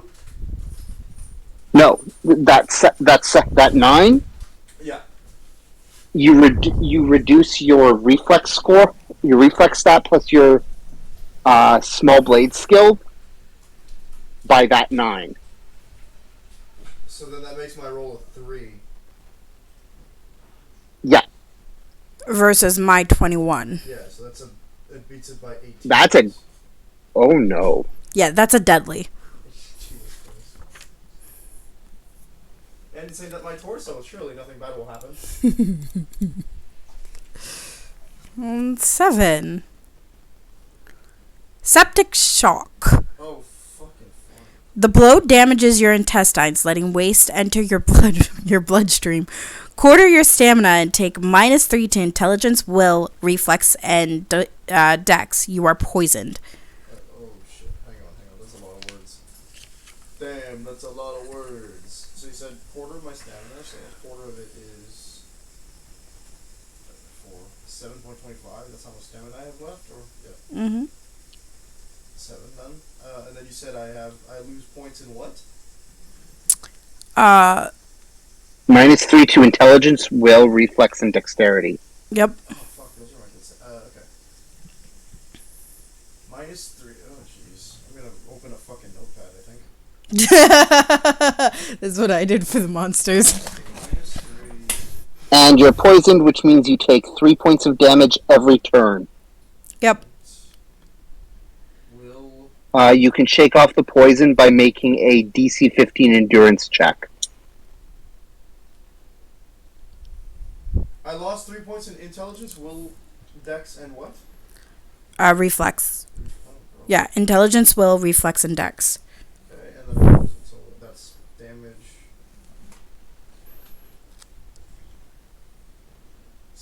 2 HP, you said? 3 HP per turn. Yeah, 3. 3 HP damage per turn. Also, speaking of damage, how much damage did that deal? I haven't done the damage yet. Oh, Twice. sorry. Yes, I did. It's 7. 7 damage? Yeah. Plus 10. Plus 10. 17 damage. Okay. So, okay, cool. Ouch. Yeah. Yeah. No, keep in mind, you guys can do this damage too. I did. Yeah. Oh, and that's... Oh, I forgot to include the ×1.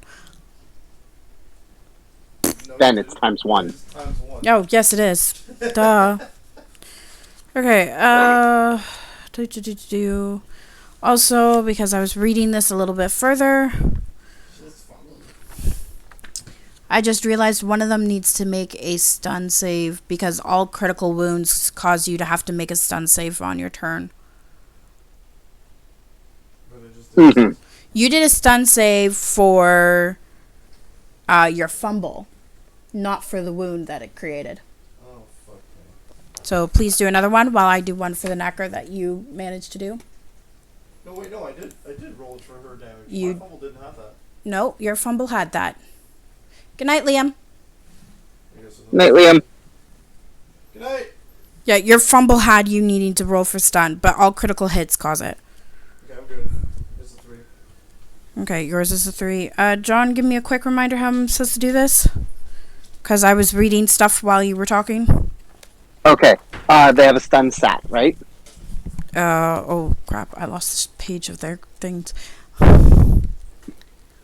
Ba ba ba. 304, 304, 304. Do not go looking for the character's stats. I'm not. Good. Okay. Alrighty. Stun. Yep, they have a 3.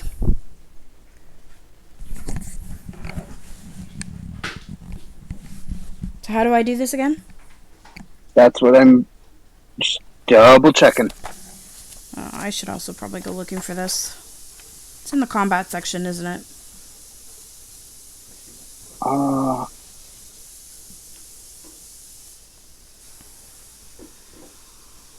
Small blades, curses. I do apologize to the audience. A lot of this is just us trying to figure out the game, but also keep playing. This Because is a significantly crunchier system than the other ones we played on stream. yeah, the other ones you could allow for a lot of leeway, but this one is they're more story driven, whereas this one's a little bit. It's very story driven, but the combat is really taken seriously. It's skill. This one is skill driven more than anything. Not saying that the combat in the others aren't, but they're a little easier, and this one's a lot more. I would say this one's even more skill driven than D&D. Yeah. There's a lot more. It resembles in amounts of points and stuff that you can put in stuff. Earlier editions of Dungeons and Dragons, Yeah. not so much 5th edition. Either way, I'm still having fun. It'd be nice once we know all the rules. Death saves. Yeah, this is the thing that you need to play a lot to get a handle of, I think. Yep.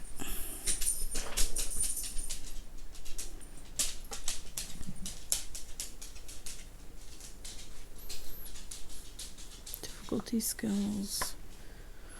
It must be somewhere in the combat.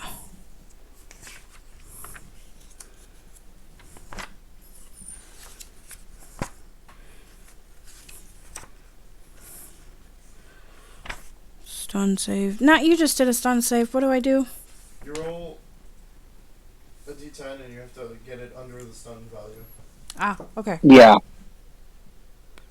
Here we are both looking for it. Okay, it is stunned. So the one that you originally damaged, which is 3, Okay. that one's supposed to be Oh, stunned. that's not a crit, yeah. Nice. Yeah, but that's... Wait, that means, is that one of the ones that attacked me? No, that's the one that missed. So it would have never attacked you. That would have been too nice. Yeah, it would have, but I've already moved on to Necker A, who is the second one to fight. And that's the one that attacked you. Actually, no, it's 3. Because I think I've attacked you twice now, or 3 times.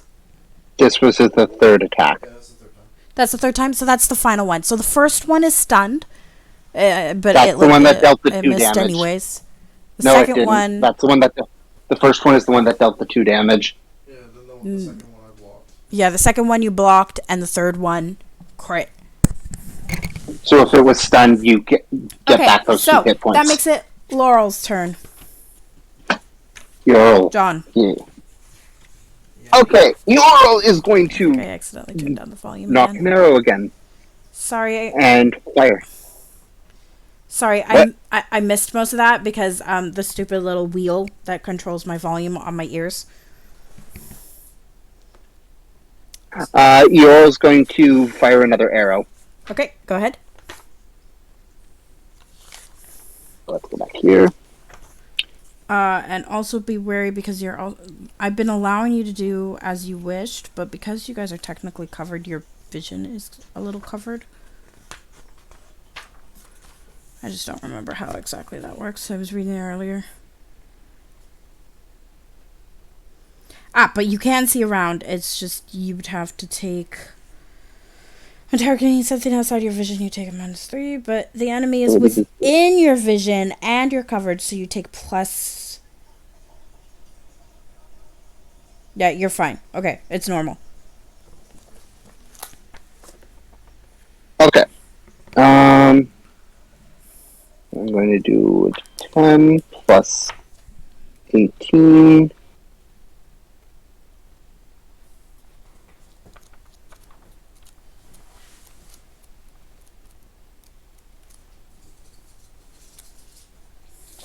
I'm going to make this a strong strike. Okay. So I take a -3 to my roll. I'm going to make it against Necker A. Okay.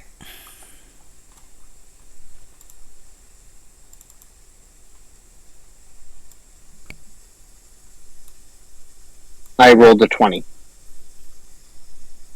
Oh, right. I need to roll. And they rolled a 15. Okay. I So, pardon? I'm sorry. I was just going to comment how I keep forgetting to roll their defense. Ah. Okay, go ahead. 26 damage. Yeah. Oh, wait. Not. First I have to... Oh, is that the head? Nope, torso. So yeah, 26 damage. Okay, so 26 versus their 15. That has you 6, 10, 11. Has you 11 above, so that makes it a complex hit. So technically, No, that was my damage. that was your damage. Yeah, because we've already done the hit. I haven't. This is still the first attack then, or Ada. How much was the hit again? The hit was 20 to the 15. Oh, so that was only 5 over. Okay. So then Yeah. it's how much damage? 26. Okay, it's dead. Because I did a strong strike, which doubles damage before armor is applied. Yes. Okay. Yeah, it's dead. And I'm going to spend an SP Okay. to make another attack against the 8 HP Nectar. Vicar B.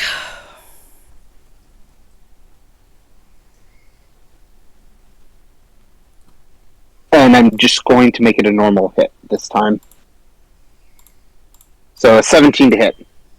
They have a 20 for defense. Mm. Oh, hang on. Let me just make sure. Yes, they have a 20. So that technically Dang. misses. They managed to nimbly dodge out of the way. Oh, wait.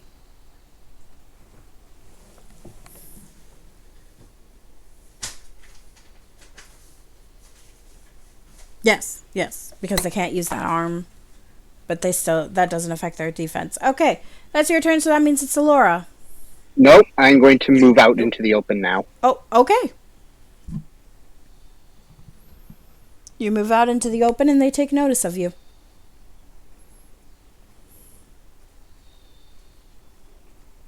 Laura's turn.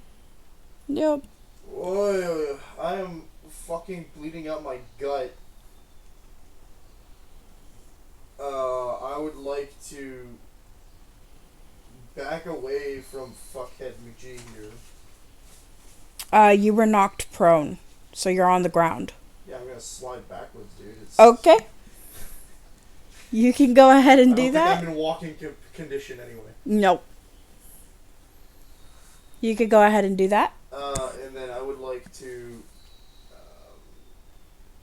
grab one of my sterilizing fluids and just fucking dump it all over my wound. Yeah, okay. Drown myself in hydrogen peroxide. Okay. That's the first step. I have like a bunch of steps I need to do for like healing, I think. So. Yes, and I actually have it here in the book too. For now, not getting an infection sounds nice, especially since I'm currently poisoned, which puts my health down to 9. Yes, so after a critical wound has been treated by a doctor or a mage, it'll heal over time. Check your body stat and wound level on critical healing. Okay, healing hands, healing words. You're just dumping. Healing over time, healing with hands, healing critical wounds. Critical wounds require time and medical attention. A doctor can heal a critical wound by using their healing hands ability, see healing hands table, while a mage can use a healing spell a number of times to heal a critical wound. Yeah, I think that's an after combat thing, though. Nat left. There he is. Well, it's in the combat section. Yeah, it's damage, but it's not something I can do during combat. Especially not this close to these fuckers. Hang on. Well, yeah, probably not if you want to choose to do that. Whoa, lost my headset.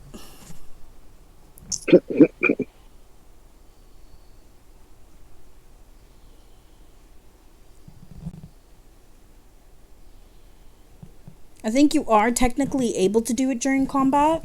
It's just your choice if you want to or not, and you're choosing not to, so what would you like to do instead? Well, I don't know how many actions want to do about it. Okie dokie. So I've applied the sterilization, I've moved backwards. He can choose to try to get rid of the poisoning. Yeah, I'm gonna do that too. Okay. How do I do that? So an endurance check of DC 15. Oh, jeez. Endurance? Oh. I'm That's a body skill. also, because you had a critical strike, your adrenaline is up. Adrenaline is willpower to go on and fight harder in a dire situation. With this option, you gain adrenaline dice by scoring critical hits on your opponent. I got a crit, so okay, yeah. You may use your adrenaline dice per attack or HP bonus as you want. But for every one you spend, you lose 10 stamina. I don't even have 10 stamina, so here we are. Okay. Does he even have 10 stamina? No, I don't. I rolled a 1 on the dice, so... Oh, that's fabulous. That's another fumble, so Yeah, so it's a 2 negative. The dice to negative was 2, which means my body stat, my endurance roll is a 5. And then I have to roll one of the fumble dice to know what kind of fuck up it does, right? Yep. no, it's not a combat fumble, so Oh no. it's just Thank God. you roll the d10 once and you minus that from your 4. Yeah, so it's 7. Okay, which is not 15. Cool. So your thing is 0. And Or because you threw the sterilization on your wound, it's technically stabilized, I believe is what it is. Okay. Which means your stamina is halved and you take a -1 to intelligence, will, ref, and dex. Well, does that step up from what I had? it's changing the effects. Yeah. So instead of being quartered, it's now halved. So you you double your current stamina, and you add 2 back to your intelligence, will, reflex, and dex. Okay, so it's -1 of these now. I'm still poisoned. But you're still poisoned. And I have 15, I have 14 stamina. Okay, cool. Banger. Because you technically stabilized yourself. It's very cool. Yeah, I'm gonna get as far away as possible from these guys, because I can't take another hit like that. Okay. Alright, is that your turn? Yep. Okay, moving on to NECA B. Because NECA A is dead, and technically NECA B is NECA C, but no. NECA C is NECA D, technically, but whatever. So NECA A has turned its attention to you, John. And it is attacking you with its claws.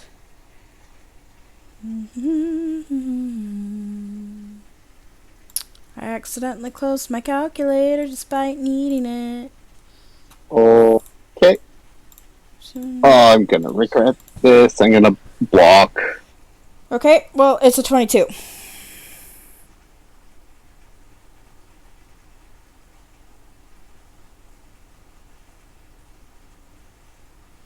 What is your block? 23.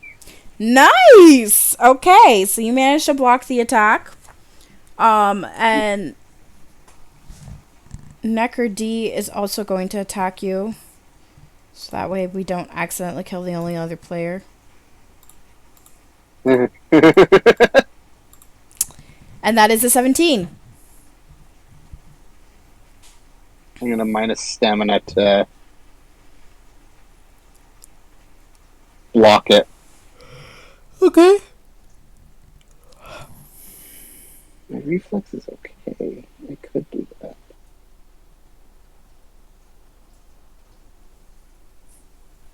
But blocking is still the better option. Your choice.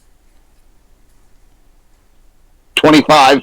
Nice. Okay, so you managed to block both attacks, and that makes it your turn. By the way, they're both bloody. Oh, crap. One of the second one also, well, I mean, you blocked it anyways, but the second one does technically, have a -3 Eh. to its action, so. But you blocked it. Okay, so I'm at point blank. Mm-hmm. I'm gonna attack Necker A, Oh. the 8 one, Okay, so Necker B. which means, oh yeah, this is at 15 now. And I'm gonna go down to 14, because I'm gonna knock an arrow. Point blank means I get a +5. Okay. No way we get bonuses on plus point blank in this game?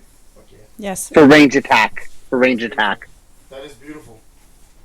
Yeah. Every other game is like ranged, negative if you're too close. Yeah, this one acknowledges that you could turn the weapon into a melee weapon, technically, which is why it gives the bonus. 28. Oh, right. Do you, oh, phew. Sorry, I forgot to roll.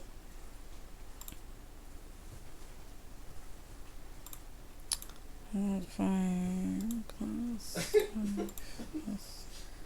shit, that's funny. Okay, that was a 16, so it's... That's a 12 Yeah. difference. So that means it's a critical with complex. So you could go ahead and roll 2d6.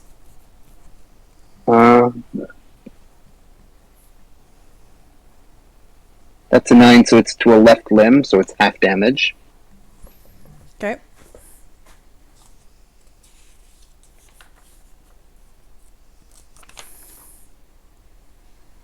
And that one was a d10 that you rolled, right?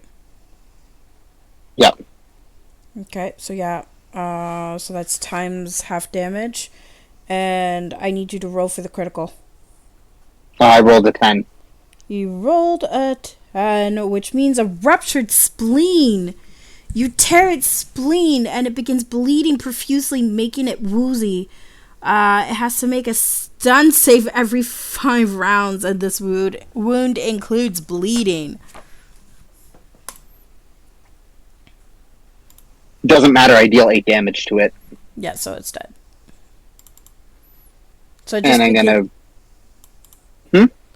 So it begins bleeding like all over the place, like right out of its back from the wound that you caused, as it caused so much pressure that it ruptured its spleen and caused the blood to spurt out of its back as it drops down to the ground, withering in pain. Before it stops breathing. I'm firing on the other one as well. Go ahead. This one also has a broken arm.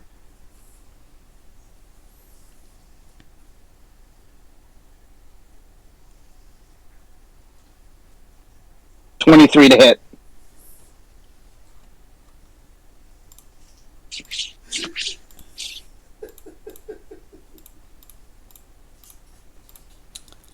It rolled a 24.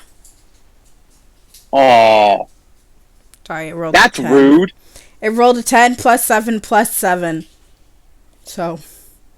Oh, wait, no, not 7. That should be a 6. Hang on. 10 plus 7 plus 6 is 23. So it still misses. Yeah. Okay, anything else? That's all I can do. Alright, Alora.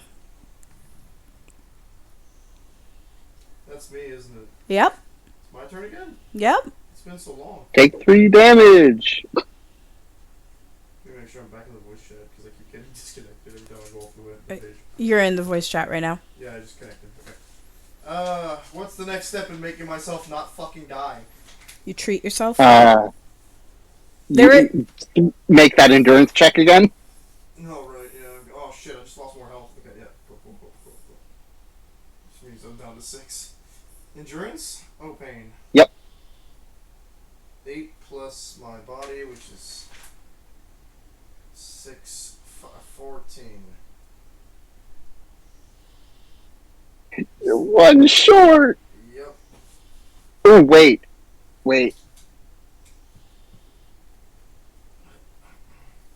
Because there's a stat that's really weird in this game. I can use an adrenaline thing now, though. If you want to, you don't have to use adrenaline if you don't want to, but I thought it might be a nice thing that you could have. Well, I think it might take me for poison, because I can only live 1 more round. For every point of luck you use, you can gain +1. But you must use those points before you roll. Dang. With the adrenaline, it says at the end of combat, any adrenaline points and bonuses, bonus health points are lost. Just luck. You must declare the use of adrenaline before you take an action. I have to use adrenaline before I take an action? You have to call it. Oh, it's too late then. Alright, remembering for next time then. So no, that doesn't work. That's the endurance roll that fails. Can I treat myself with healing hands? Yes, you can. Also, I'll let you go ahead and do the adrenaline die because you didn't know it, but you only have 1 because you managed to land 1 critical hit. Yeah, I know. That's also going to take 10 of my Well, stamina. if you can do that, why don't you let him add a luck instead? Because we didn't look that up first. because then he succeeds the DC, Yeah, you can take it to look. Okay, I'll take my 1 buck. and he's not poisoned anymore. Okay. Okay, so healing hands then? Yes. How does that work? I was just on it. Healing hands. It takes multiple turns for it to work. So it says 2 turns are simple and the DC is 12. Where are healing hands in this book? Wouldn't that be with doctors?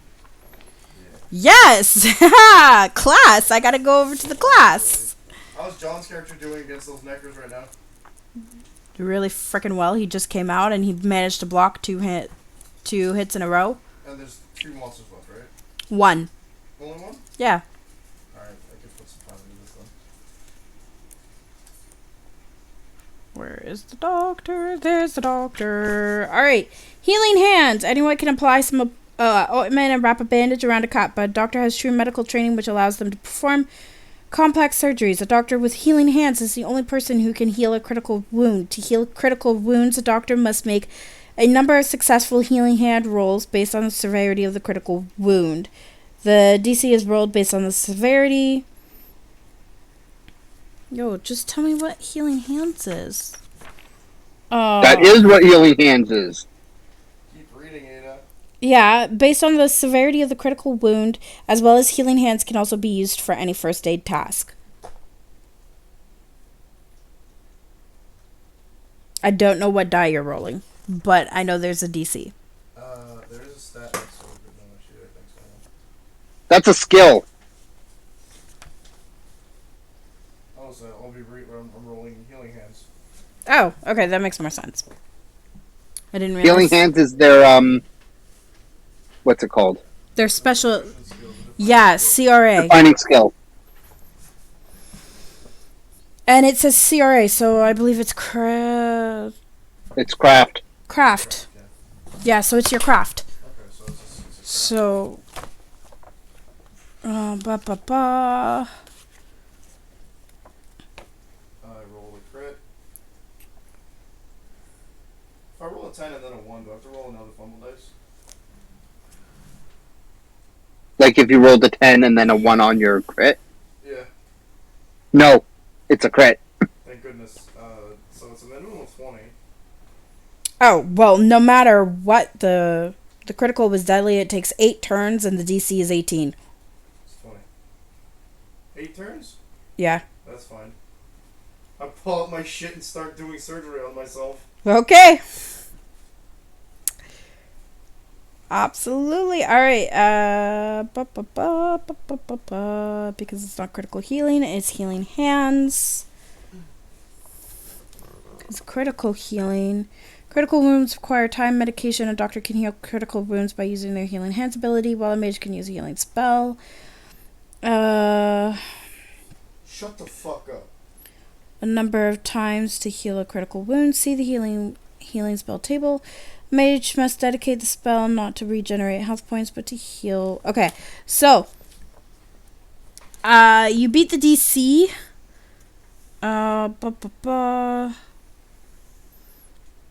What is your health at prior to it? Before? 6. 6. So body 6, 12. I don't understand this chart. It says body. Which- Critical healing. So I'm guessing you heal by 12. Over the 8 turns? I think so. Because you beat the DC. So then I jumped over to critical healing. Your body was at 6 and deadly says 12. So I believe over the next 8 turns you heal for 12. Okay. And also because you are treating yourself. It says after a critical wound has been treated. Yes, it's after the 8 turns.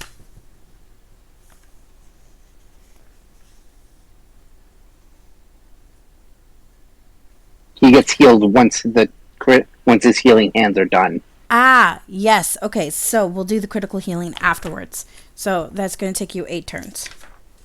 Thumbs up. And then we'll fix your thing. We'll alter the stat after you've been treated. Okay. Anything else? Actually, that's going to take your that's turn. my entire Yeah. turn. I don't have a choice. There's a way. Yeah. So that makes it the Necker, who is going to attempt to attack John.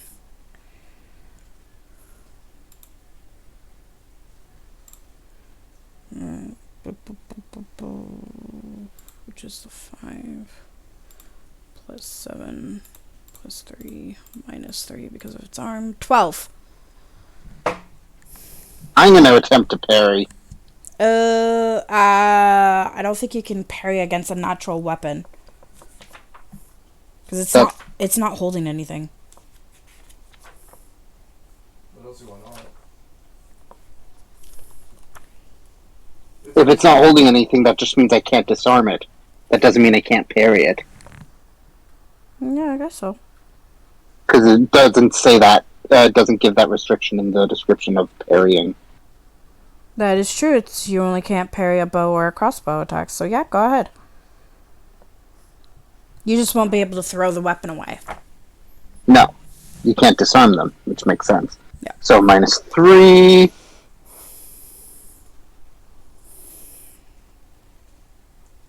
17. 17. Wow, that beats my 12. Awesome. So I don't lose reliability off of my bow with that. Yeah. Yeah, you negate the attack and you do so without damaging your weapon. Alrighty, so then that makes it your turn. Because these creatures are dumb and don't know how to back up. Would that help? I'm going to attack with my bow again. Yep, go ahead.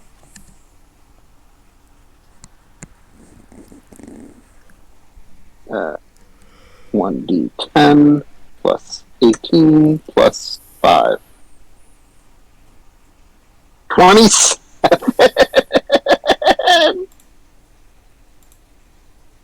I rolled a 27.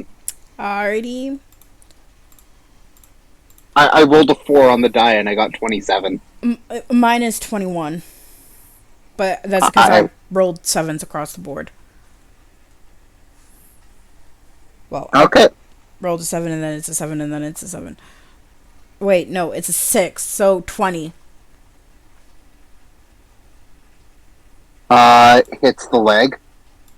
Okay. Or left limb. Well, you could choose it to be a leg. I don't think it matters. No, not really. So times by half the damage. 7 damage. You kill it. It's dead.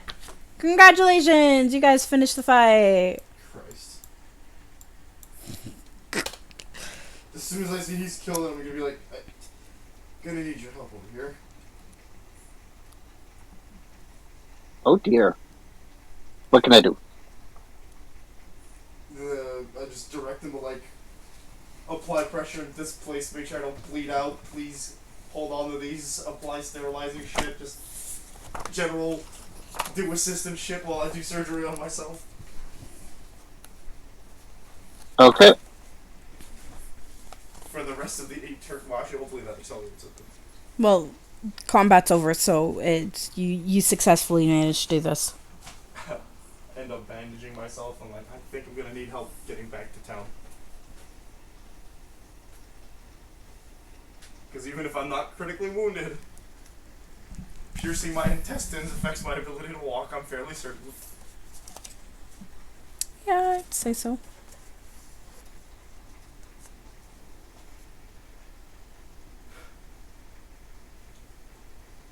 What is it those witches do? They grab a head or something to prove that we've killed it, right?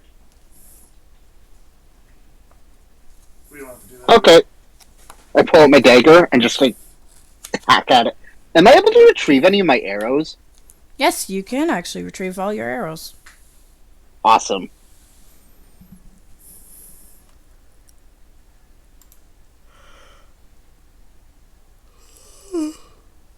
I grab a head and then, like, put everything away, grab the head, help her back to town. Limp our way back to town. Okay, so you guys managed to successfully make your way back to town. You head to the tavern. It's dark out, I'm assuming now. Yeah, by now probably. Yeah, so, hang on, I had something written here. So, after the fight with the Neckers, the sun has begun to set, and the trail went cold. You figure that they probably have an underground layer somewhere, and that it's obvious that they're scavengers. Your best bet would be to return to the Wolfhead Tavern and get some rest. So you guys head back that way, and the barkeep sees you and immediately goes to help you, to assist you to a table. We killed something. Many somethings. I hold up the head. Thank you. Oh, fucking. Do you think that was what took the children and killed the people? They dragged away a woman. That's all we have proof of. But I don't think so. Nah. They're too small. He brings you a thing of drink, some alcohol. It's just some dwarven sprites again. She's gonna just chug it. Oh, yeah. Now you heal for 12, Nat. Yep. So I'm up to 18 HP. You're also probably going to have some sort of scar. Oh, absolutely. Alrighty. So you were given a room, no problem, for free. So that way you guys can relax. Oh, no, you don't gain 12 HP. I see what it is. What? You gain 4 HP for each day that you rest. Bruh. You gain an extra 3 HP for each full day you rest. Oh, we're playing meat grinder rules. I get it. I don't. I've never done meat Oh, no. grinder. Damn, dude. I am getting ahead of myself. Your recovery stat. Recovery stat. Oh, there's my... REC. I have 6. So you regain that much health each full day of resting, or half that for each day you aren't resting. But you get an additional 3 HP healing regardless. Okay, so I go up by 3, and then every day I get more healing. You go up, yeah. You go by at least 6 for each day you're healing right now, because you treated yourself with your healing hands. Also, because you are now treated. Sorry. My fucking critical debuffs get rid of those, right? So. Except you get a permanent -5 to your stamina. That's not so bad. Yes, John. I was about to read it. Yeah, Right. you take a -5 to stamina permanently, but everything else goes back.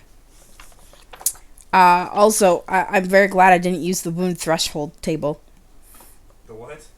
There's a wounds threshold table. If you take too much damage in one go. Yeah, pretty much. It varies based on your maximum health points.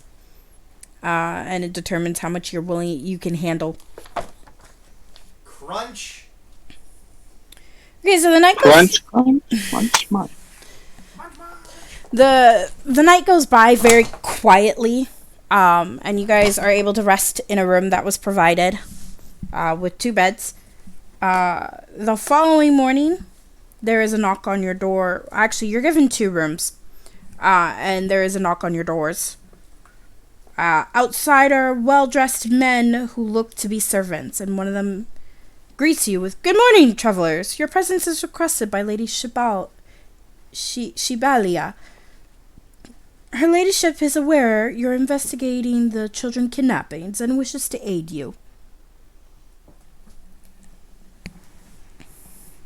I closed the door.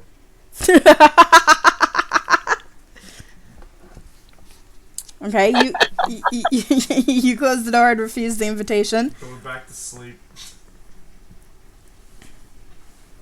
I open the door. Can we ask you to come back in, like, 6, 8 hours. So you are not refusing our request? Not yet. Very. We're tired. Yeah, we're tired.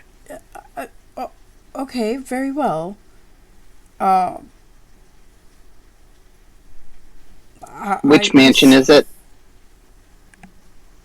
We will come back and get you. Okay. Have a good night. So it's morning actually. Oh. It's the following morning. Oh. No, Yeah, I know it doesn't change your reaction. Yeah, come back in a few hours. It was a long night. It was a long evening. I am now. There were creatures. We killed them. 85% of me left. Alrighty. So they go ahead and leave.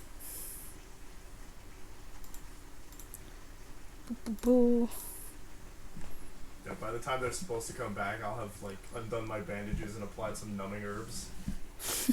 Alright, so they come back a little bit later to come and collect you guys and knock on your doors. Hello again. Hello. Will you come with us now? I look at her.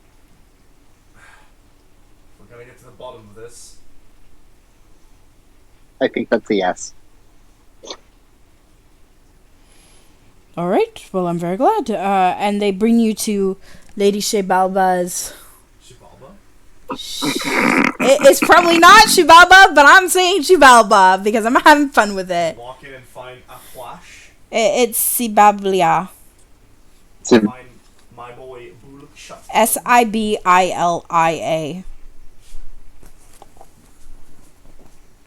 Isn't it right there? Yeah. Shibilia? Sibilia's. Or Sibilia. But I like Shibalba better. Shibalba. Cultural appropriation. So you arrive at Lady Sibalia's Walking into literal hell. manor, and her ladyship is a fairly powerful figure in Ashburg, as she. Yeah, Child. yeah, that is a child. We're gonna put a quick pause on this.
We are back. I apologize for that brief little. Okay. That brief little break. It's Ashel said that John left, and then it said, "Don't look now, but Hero's back." I was like, what? Okay, there, Astral. Yeah, the notifications are interesting. Okay. Alrighty. So, Go home, Astral. You're drunk. when you meet her, she seems to be glacially cold. You do know that she married to a local knight of Prince Stancis before the war. Hiya. If you guys want, you can make a human perception check. Oh, hey, I can do those. Wait, human perception? Yes. I thought that's what we appeared as to someone who is human. Ooh. I like that roll. What? I thought that's like how we appear to humans. Like how people perceive us when they are human. No, it's not quite. It's more so like just understanding humans. Do I add empathy to it? Yes. Yeah, okay, so... Yeah. I rolled a 23. 23? A flat 20. Well, flat 20. So you both are able... You're both able to tell that she is tremendously worried. So she looks at you guys and she goes, "I'm glad you decided to come. I will get straight down to business. My son... Adalbert? Adelbert, yes. I believe that is a name that is common in the game, right? In the stories? I don't know. Adelbert was kidnapped last night from his bedroom. The windows and walls were smashed open, and his room is in shambles. I heard you were investigating this beastly kidnapper, and so I sent for you. I am willing not only to pay, but to furnish you 2 of my personal guards to aid you with the beast." You're telling me it took until your son got attacked for you to start caring about this? Well, I cared. Nobody was able to find anything, and every time that we tried to look into it, we couldn't find any information. Right, being stonewalled when we wanted to approach your manor to speak to you about assistance. That's... What are you talking about? Mm-hmm. What are you talking about? Do you think I got these wounds by sitting around in the inn all day last night? No, but I don't You still know. have the head. What do you mean by stonewalled? What's his name? YOLO? YOLO? Aaron? Tavern Keeper said not to ask you or the other guy about helping. Now, the morgue keeper actually said that. Why would he say that? Probably because we have pointy ears and your guards are assholes. That would be fairly good assumption. Yeah. Not many people around here are privy to your kind, but at the moment, I do not care. No, of course, because your child's in danger. That is absolutely fair. Kinda. Not actually, but you're also speaking nicely to us, so I'm just gonna nod. Sorry, I've lost a bit of patience when I lost about 15% of my torso area. Yes, well, do you accept my offer? Yes. Silver? Pardon? You have silver weapons?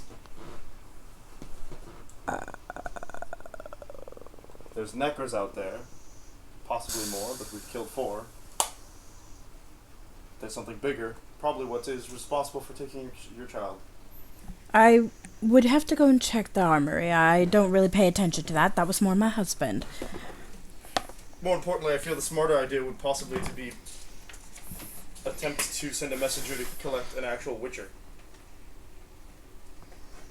Well, we've been trying, but there's not many of them around, so it's hard to find one. What is it, wintertime? They disappear during the wintertime, but it's not wintertime, is it? Technically, no. So where are you looking? Well, we're looking all over, but some of them are in other countries where we do not have access, and some have declined our offer, and there are very few witchers to begin with. This I'm aware, though the scent of a monster never fails to draw them out in my experience. Yes, well, some of them prefer money. Yes, they're supposed to be paid for their services. Yes, and we were going to pay them for their services, but it wasn't enough. So you found a Witcher and they just didn't want to take the job. I am unsure if we actually found the Witcher. I am just relaying what my guards told me. What my messenger told me. I am not 100% certain if it was an actual Witcher that they spoke to. There's something about focusing on law.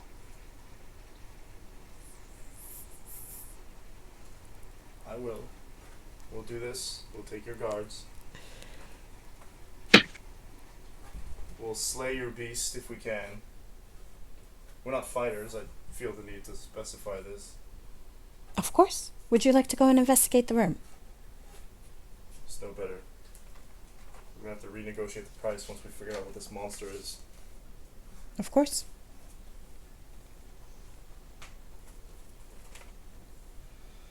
Alright, young one. You coming? Yeah. Let's go to the room. So you guys do make it into the room. It seems to match the other crime scenes, but there's no blood. Just knocked over furniture. That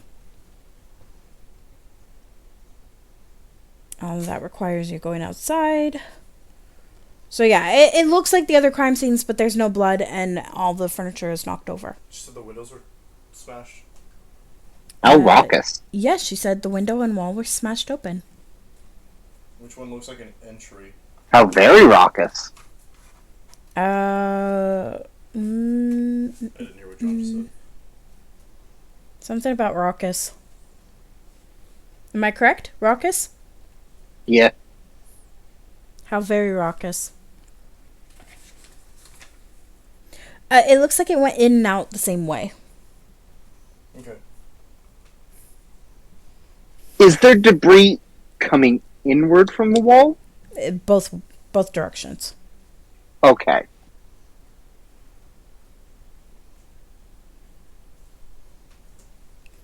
One of the guards that she has assigned to you offers to take one of you outside to look at it from the outside point of view, while one of you stays inside.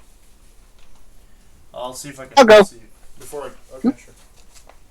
When he goes, I'm gonna take Actually, one yeah. outside from the. You go outside. I'll stay inside and look around here. Okay, sure. He might be having troubles hearing you. No, that's okay. If he wants me to go outside, I'll go outside. Okay, so you go outside. You do notice that I'm barely hearing outside. that. Yeah, no, I figured. It's all good. You do notice that outside the smashed wall, they find you find a set of large humanoid tracks in the grass and mud. You may make a monster knowledge roll. How large are we talking here? Make a monster knowledge roll. Monster lore? Knowledge. Monster lore. It's monster lore. Monster lore. Well, the book here says monster knowledge roll. Book's fucking wrong and I wrote Same thing. goddamn one. I think it's because it's supposed to be two separate rolls. 5. Aye. No. Okay. Nope.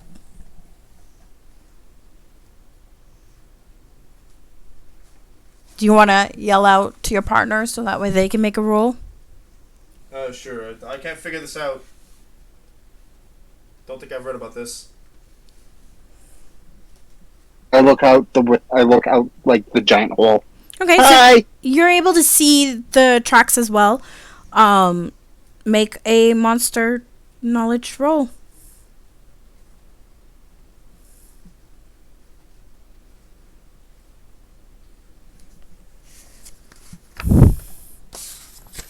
$13. You're not able to make it out either. For the sake of being able to wrap this up, go ahead and make another roll. Both of you.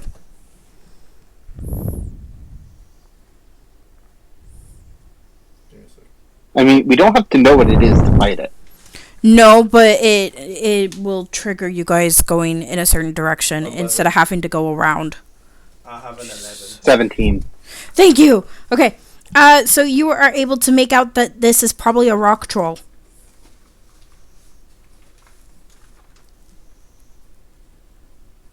That's all.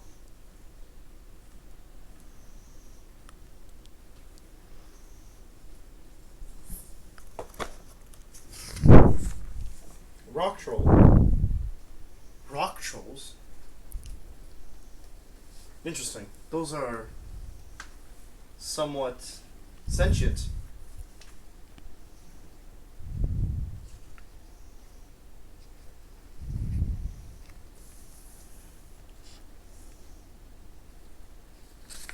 Uh-huh. It's your guys' choice as to where you go from here.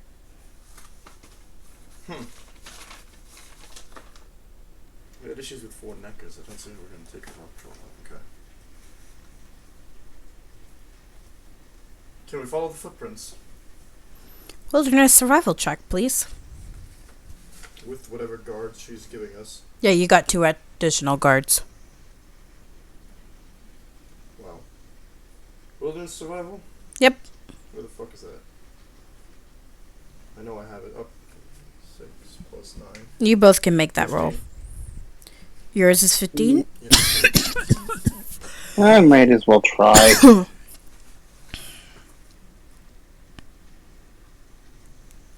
Oh, I got a crit. Alrighty, so you guys are both able to follow it past the spot where you found the neckers and further into the hills. In the distance, I got a 29. nice. In the distance, you guys are able to see a cave with a bizarre necker idols outside of it. Please make some awareness checks. Necker idols? Yes. Oh boy, another 1! You got a 1. Awareness. As in IDOLS. Yeah. Idols. I-E-I-Y-E space D-O-L. No, IDOLS. Idols. I got. Okay. I got 1, 6. What was it? Oh, plus 8. Oh, Jesus Christ, I knew 11. that. 11? And what did you get for your awareness check? 6. 6? Okay, never mind.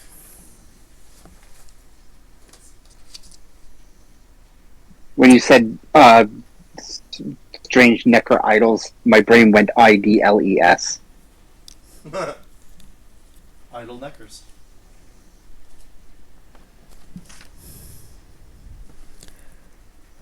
I'll neck you. Alright, there are, you guys, are you gonna go into the mouth of the cave? You'd be here. Yes. No, you'd be here. Entrance. Okay. So you enter into the cave, and there are 4 neckers. No. No, thank you. But now there's 4 of you. I'm sending the dude in. Although Do you want to wrap this up? yeah, I think we're gonna have to end the session here today. I wanted to keep going because we could finish it, but we had a couple of long stretches of things, so Like a fight? yeah. The crunchiest combat system I've had the opportunity to play, honestly. It's actually really interesting. I wouldn't mind continuing playing it. It's not a bad system, it's just, It takes some getting used to. So what I mean by crunch is what I think the community has started to call crunch, which is those mechanics that are added that could be considered complex for the sake of making the system more complex. It's not awful in this game because, like, yeah, you get a bunch of stuff and it just adds to, like, the grittiness of the game. That's the point of the crunch in this game, right? Yeah, and I mean, Yeah. considering what the world is, you need the grittiness. Yeah, but so like it has the downside of bogging down combat a little bit because of how much math you need to do. Yeah, there is that. So I this do is something like where, that. like, a standard 4-hour or 3-hour session, I would actually double it because of the combat. Yeah, and it doesn't help that, like, because we didn't know what kind of campaign we were going into, no one Yeah. made combat specific character. So if we had like a Witcher in the team, 100% this would have gone a lot faster. I'm pretty sure Depends. because Like, Witchers are literally mine- combat oriented. They Yeah. are, but they also, well, I mean, they have their own section. Oh yeah, they Yeah. need to character create the Witcher separately because of how different they are from other characters, which is just like mages, but I think that's see, the if thing we're doing about little the final me, thoughts on the system itself before you turn off the stream. yeah. I feel like that's a cool thing, like how every class has its own separate like play style, kind of. Yeah, every class has its own play style, and the mages actually are like they have their same build, but they're not built separately like the witchers are. Yeah, because the Witchers is basically you have to pick a separate race Yeah, as well as a separate class. It's the only thing available to them. yeah, it's a separate race and class, so it's yeah, everything is all witcher, and so like I think it's cool that the monsters have two separate DCs of just common knowledge, and then the witcher training, which has a lower DC. What I do also enjoy is the fact that like Witchers can be, even though they're so different in character creation, you can still integrate them to whatever party you want. Hmm? Which Well, basically it even says like while female witchers are not normal, you can make you them in can this make game. them in this game, and it's up to your DM. And this game is supposed to be very heavily political because of the setting it's in. So And John, what did you think of it? I enjoyed it. I think it's good. It's I fun. think it's a very interesting system. It's definitely the crunchiest system I've played, and I've played like 3.5 in Pathfinder. So I don't think Fox would like it because of how mathy it is. yeah, no. I'm not a huge fan of the mathy, but I'm a huge fan of the world and the stories that can come from it. So I'm like, I'm willing to put up with the math just so that way I can play it. I honestly think that should we ever get to what's this say? Sorry. Hold up, I said it's all make it weird. Romance and how to not make it weird. That's kind of neat. It has a lot of fun little tidbits in the guide itself. That's cool because it makes it so that like you're not, it still has a lot of like role play support that I feel D&D sometimes lacks in. Yes. Very very aware that the setting itself is kind of nasty to people who don't like things like greediness and D&D, not D&D, and racism. So like it immediately tells you things like, watch yourself because this is that kind of setting. It's grim dark in a way. I like that the little story that they have in the back that you could do. It has this is this section, and then this is a cliffhanger that can potentially happen. But if they choose not to do what will trigger this cliffhanger, it will trigger a cliffhanger further in. Unfortunately, like for the first little bit when you guys weren't really doing much, it's the only cliffhanger was like the decision was, do you go see the barkeep or do you not? And if you do, then you get what you guys saw, and if you don't, the barkeep comes running after you and looking for you, so that way no matter what, it triggers the story, because if you guys walk away, then it doesn't trigger the story. I see what you're talking about, like Witcher knowledge and such. I like that a lot. Yeah. Because The Witcher knowledge is a lot more than the regular. yeah, it's because Witchers are like, they make a habit of pointing it out in all the Witcher media that like these monsters are built off exist in superstition. So everyone has heard of a vampire, everyone has heard of a dragon, everyone has heard of a cockatrice, fiends and demons and golems, but it's just superstition. And the way they divide it in the guide is, what do you get if you have heard of the legends versus what do you get if you are learned about it as a Witcher. So the system is really neat. It's really neat in those ways. So it has a lot of like little interesting tidbits, but it's definitely crunchy. This is something that I would... I knew I was making a mostly RP-based character, so I'm like, I'm gonna like punch up at least one of my combat skills. Yeah, I do remember us talking about that, and like we didn't even get to apply your curse, so... No. Oh, I don't think anybody I'm can hear you. super interested to see what these guys did with Cyberpunk, because they're the designers for this system designed the Cyberpunk 2177, I think, or 2022 game system. Cyberpunk Red is what it's called. Yeah. And here you see okay, so that's the thing. They were in co-ops. What am I trying to say? Co-wrote this with the help of CD Projekt Red, who designed the video games for The Witcher. Which makes sense. Yep, which is why a lot of the artwork looks like the video game more than what you'd see on the books. Yep. I don't know if monsters actually have like non-silver immunity in this game. They said all of them except for the wolves and the people are resistant to steel. Okay, As it's for- resistant, not immune. Yeah. Yeah. Well, as- so that's kind of how they explain it in The Witcher 3 as well, but, like, for the most part, your sword bounces off, which makes it almost impossible to do without silver. Oh, I hate using a steel sword against monsters. really But then the enjoy- steel swords the silver swords are useless against humans. I enjoy the fact that if you've played Witcher 3, you get a lot of this information already. You're familiar with what these mean. It's like the vulnerabilities for the oils and such. You get a good idea of what that means. You can kind of understand that from Witcher 1 too. I didn't play Witcher 1. Yeah, so but I've played Witcher That 1 and makes then sense, got but- mad at it. I will one day bring it back, but for right now I am soft locked and I do not know if I'm bringing it back. It's okay.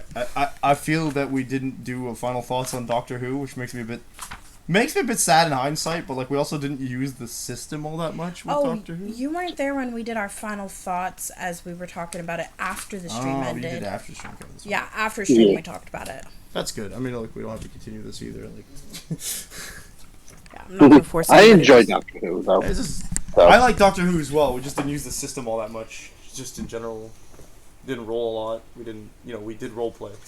Yeah, well, I also the adventure and how they write it in the book is not easy to figure out what is supposed to happen when, and it's kind of all over the place across the pages that it's there, and you can accidentally stumble into the next adventure by accident, which is sort of what I ended up doing, but at the same time the adventure that you guys were doing was also supposed to be affected by this other adventure, and it's a matter of the two things happening technically at the same time, but you're doing two different storylines, and I was like, okay, I gotta make sure that I'm not doing this one storyline that I'm doing by accident and go back to this other storyline. But then I was like, okay, I need to end this, but I also like I just ran out of stuff to do, and it was all over the place, and even though I read ahead and I made sure I knew what I was doing, I was still all mixed up trying to figure out where everything was with Doctor Who, because Doctor Who it's Doctor Who. Doctor Who is chaotic. Mm-hmm.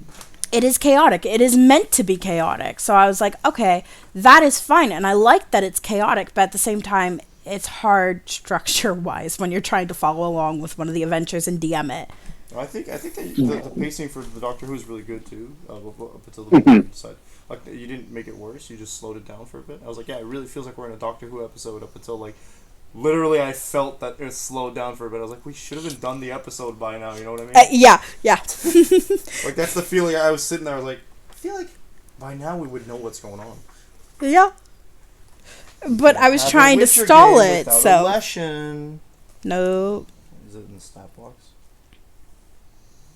Neckers. It might be in there somewhere. It's not alphabetical order, just so you know. What?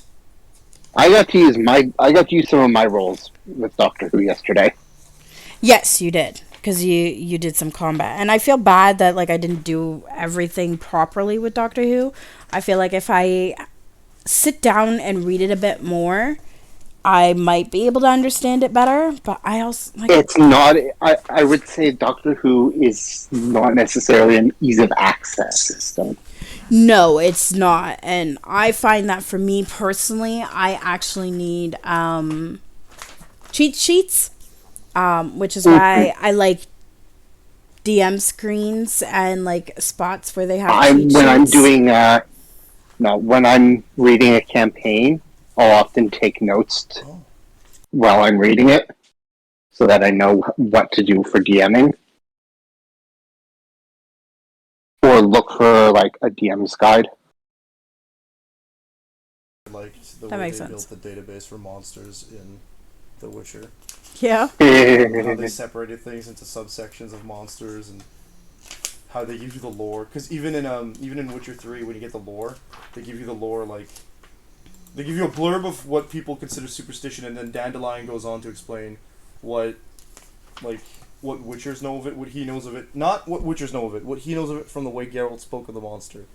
Because Geralt has like a lot of fucking experience hunting things, right? So. Yeah. In game 1, they do a lot of you have to find books of people who actually studied and you can actually, because Witcher secrets were stolen, you can actually find Witcher secrets as well, which gives you a lot more information. But it's also across like multiple different books that you get the information from the monsters about. You don't like you fight the monsters, but like you don't really get any XP for it. Like you get very little XP for There's it. no lesson in here, actually. It might be in one of the expansions That's sad. because they have a bunch of expansions Yeah, and a Leslie's campaign. Fucking insane type of monster, not gonna lie. I really want to get the rest of the books. Vampire. Everything was on sale too, like 2 weeks ago or a week ago. I was like, oh, they're all really cheap right now. I want to get them, but I don't have any money, so Oh, I was didn't that get me? them. Yep. Yep. Alrighty. I'm going to end the stream here. Thank you to everybody who showed up and everybody who partook in the in the game. Thank you guys. Tomorrow we are play testing / actually playing the last Airbender TTRPG that was Kickstarted. Avatar Legends. Yes, Avatar Legends. So we will be playing that tomorrow. So I hope everybody has fun, and I hope you guys come tomorrow. Again, we are doing ExtraLife, as you can see all around us, where we are raising money for children's hospitals. So if you would like to donate, please just click the link or that is in the chat, or go ahead and grab the donation thing down below. Our goal is $300. So hopefully you guys are able to donate. It doesn't matter how much you donate, whether it's $1, whether it's $50, it's whatever you want to donate. Thank you again. Collecting funds until like December, so. Yeah, and we're collecting funds until December. I started collecting funds back in February. I haven't had much progress, but like I suck at trying to get people to donate. Also, it's a really bad year, so I understand why people are struggling. I have a fucking huge hand. Did you notice that? Yes, I know you have a huge hand. I hold your hand. I say hi to you. You touch me with said hand, so I know you have a huge hand. Touching women. Anyways, thank you very much to everybody. Touching. Alright, peace. All right. Bye-bye, everybody. Have a great day. We Boy.